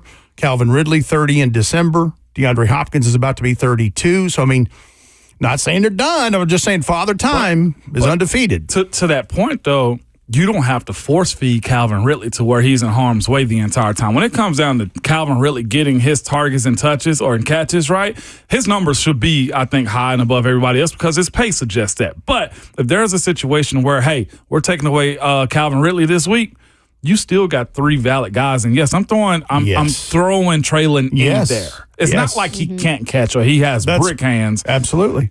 I'm almost on a rant. This is Rhett segment right here. But what I'm going to say is this. It's your show. It's Rant Bryan. Rant Bryan. You know what I'm saying? When it comes down to the knocks on Traylon, and a lot of people don't want to hear this because they expected 1,000 yards and 1,000 yards. Concussions, got him. Injuries in Minnesota, got him. And he did come back in shape after this past year, too. Mm-hmm. He's corrected and been the pro that you want. It's a matter of just staying on the field. You can't knock a guy for giving his all to your team. He got knocked out in Green Bay. Everybody rejoiced, right? Everybody rejoiced. When you look at how he played him when he came back and had a couple of games this year, it was there other than the drops. I could see a guy like him still been very valuable to this squad for years to come, right? Well, and the other part of it, as you're saying that, kind of makes me think of one other thing that I think we have underestimated in this, is the continuing to learn how to be a pro part as it relates to DeAndre Hopkins. I mean, what a great person for someone like Traylon, and even for Nick Westbrook-Akine, who's been around. I mean, who would want to learn from that guy? Right. You know, he's a consummate pro. And now you pepper in a couple of other guys who have serious production from other places. And listen, as far as Calvin Ridley goes, he's going to be the dude who's going to take the top off that thing. Mm-hmm. Like, he's going to do what Nick Holtz and those guys did with him in Jacksonville last year. We were white-knuckling that thing the two times we saw the Jags. We're like, keep Calvin Ridley, no. Oh. Now he's wearing the right uniform, so it's all good. And I think then the next question becomes, so then who is the odd man out? And probably a player that Titans fans are going to be familiar with too, because like you said, you don't know how many that they're going to keep, but there is a possibility that one of these receivers that's been on the roster might not be. And Kayla, that you're right, and it is certainly the case this year as much as any, but it's also the case almost any given year. Mm-hmm. There, every once in a while, there's a surprise cut that you aren't thinking about. And the other part of it is we've got to get through these OTA days and obviously through training camp, because unfortunately injuries pop up, things happen. We've seen guys have a great beginning of camp, tail off, come back, or not have a great start and finish very strong. So, and obviously the preseason games and what they see and whoever they decide to scrimmage is going to factor into those things. But yeah, it could very well be a receiver that certainly Titans fans would know of, somebody that may not make the roster. Sure. Rhett, it's interesting last year that in the NFL, 5 of the top 10 receivers in terms of receptions in the league were 29 years of age or older. Tyreek Hill, Evan Ingram, Keenan Allen, Stephon Diggs, Devontae Adams. Is it time to start having a conversation about the life expectancy of wide receivers being longer than we think? I think that's fair, Will, because for the longest time, the outliers were the superstar greats. It was the Jerry Rices of the world. Moss evolved. Exactly. Yeah. Randy Moss just aged like a fine wine. I mean, absolutely. So, yeah, I think that's – and I think you bring up a great point just because of the pipeline that the NFL gets every year in this skill set position because of where it starts youngsters with 7-on-7 football. Yeah, I think that's certainly something you need to take a look at. And whether it's examples of guys that had promise coming out of college and maybe stumbled along the way or had injuries along the way, and then were late bloomers, there are cases of that. But generally, guys have been pretty good throughout. And those guys you named been pretty good throughout, decent, right? It's just interesting because I do feel like, if running back is a position where the life expectancy of a running back has declined and the second contract value has declined, whereas the seesaw effect, right? Like What's the other, as Dwight Schrute would say, yes, I've seen Saul. I've seen Saul 4 times. Anyway. Dwight Kurt Schrute. Who benefits from that, right? And to me, I'm looking at guys at the wide receiver position who are still, Adam Thielen last year, 103 catches for over 1,000 yards. And Adam Thielen's what, 32, 33? 33? Yeah. Devontae Adams, obviously, you're talking about generational talent at that point with some of these guys. But DeAndre Hopkins and Tyler Lockett and Mike Evans and Chris Godwin, who's starting to get up there a little bit. It does feel like while, yes, the Titans need to replenish their wide receiver room in the future with younger talent to replace DeAndre Hopkins, Calvin Ridley, and Tyler Boyd. Because that's not going to be forever. That's correct. Absolutely. There are a lot of old receivers. I say the word old respectfully, who are really good right now. And it's interesting. I just feel like maybe it's something that us as NFL people need to wake up to a little bit. Well, and let me go back to something I said earlier when we started talking about Tyler Boyd and some of the drop problems he started to have last year. In the last 4 years, no receiver with at least 300 targets has dropped passes at a lower rate than Tyler Boyd, 2.1%. I like that. And the name you just mentioned, Devontae Adams, 2.4% is the next best. And that's and Tyler Boyd had 7 drops on 335 targets before we got to that part in November where he had a couple against the Texans. One of them was a touchdown. And then I'm not sure what he had after that. And I'm not saying he's got some massive problem, but it kind of opens people's eyes because he had been so good with his hands in the years prior. He had a huge sample size to choose from. But yeah, I think, and Adam Thielen that's a very good example of, now part of that is a franchise that has been terrible and they had the number one overall pick. Right. And there's some of those things, but he gave them production in a place where they needed it, regardless of what their win-loss record was. So yeah, absolutely. I still think DeAndre Hopkins is going to have a nice year. What would lead me to believe otherwise? Showed no signs of slowing down last year. Yeah, absolutely. It already has that connection with Will Levis. They're they got something special. I think Calvin Ridley will develop the same kind of thing with him. And I think Calvin Ridley, he has a new lease on life because last year was a let's prove it thing. And then now he got the bag, and I think he'll prove it. I do. And that's just based on that OTP that Amy and Mike did with him, and they showed him his visit. That was cold. That was cool. I'm like, it means something now. It means something. It does. The running backs, at some point, I know we're going to discuss them because running has to be a big support system for this group moving forward. There's one wild card I got to see something from, Hassan Haskins. I don't know how he fits this regime. But a 6'2", 225 running back. He's a good-sized guy now. Yeah. It's got to be something in the tank. We'll see if he can borrow some reps from Tony Pollard and Tajay Spears. But, boy, it would be fascinating to see if you can get something out of him, Rhett B. And he's had the off-field troubles have gone away. Yeah. Those charges were dropped. And so you're right. That is certainly a name to watch in the coming weeks because I thought he was a nice player coming out of college in the first place. And he's got the body size. It's actually what they have in an outlier in that position now that Derrick Henry's gone. And I'm also interested to see Dylan Johnson. Dylan Johnson, yeah. I really am now. And because don't make any mistake about it, they're going to need a short yardage, thumper style back for goal line situations. I'm sure they'll have other things schemed up, but there'll be times that will be a thing, kind of like what Cincinnati has done with Joe Mixon. And Samaje and all those type of guys. Samaje Perine. That's right. And those are, of course, you talking about short yardage. That is something that Tajay's been very boastful about. I'm okay to run in between the tackles, too. Oh, he ain't scared of nothing. No. Rhett Bryan joins us every week here on Ramon, Kayla, and Will. Rhett, always a pleasure. Thank you, sir. Glad to do it. And we have no midday motivation because that happened yesterday. That's right. It's Thursday, yeah. Let's finish up Friday Eve and head towards the weekend. Coming up, the name options for the Utah hockey team. There are 20 options out there. We will tell you which one is our favorite next.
It's Ramon, Kayla, and Will, brewed by 8th and Rose.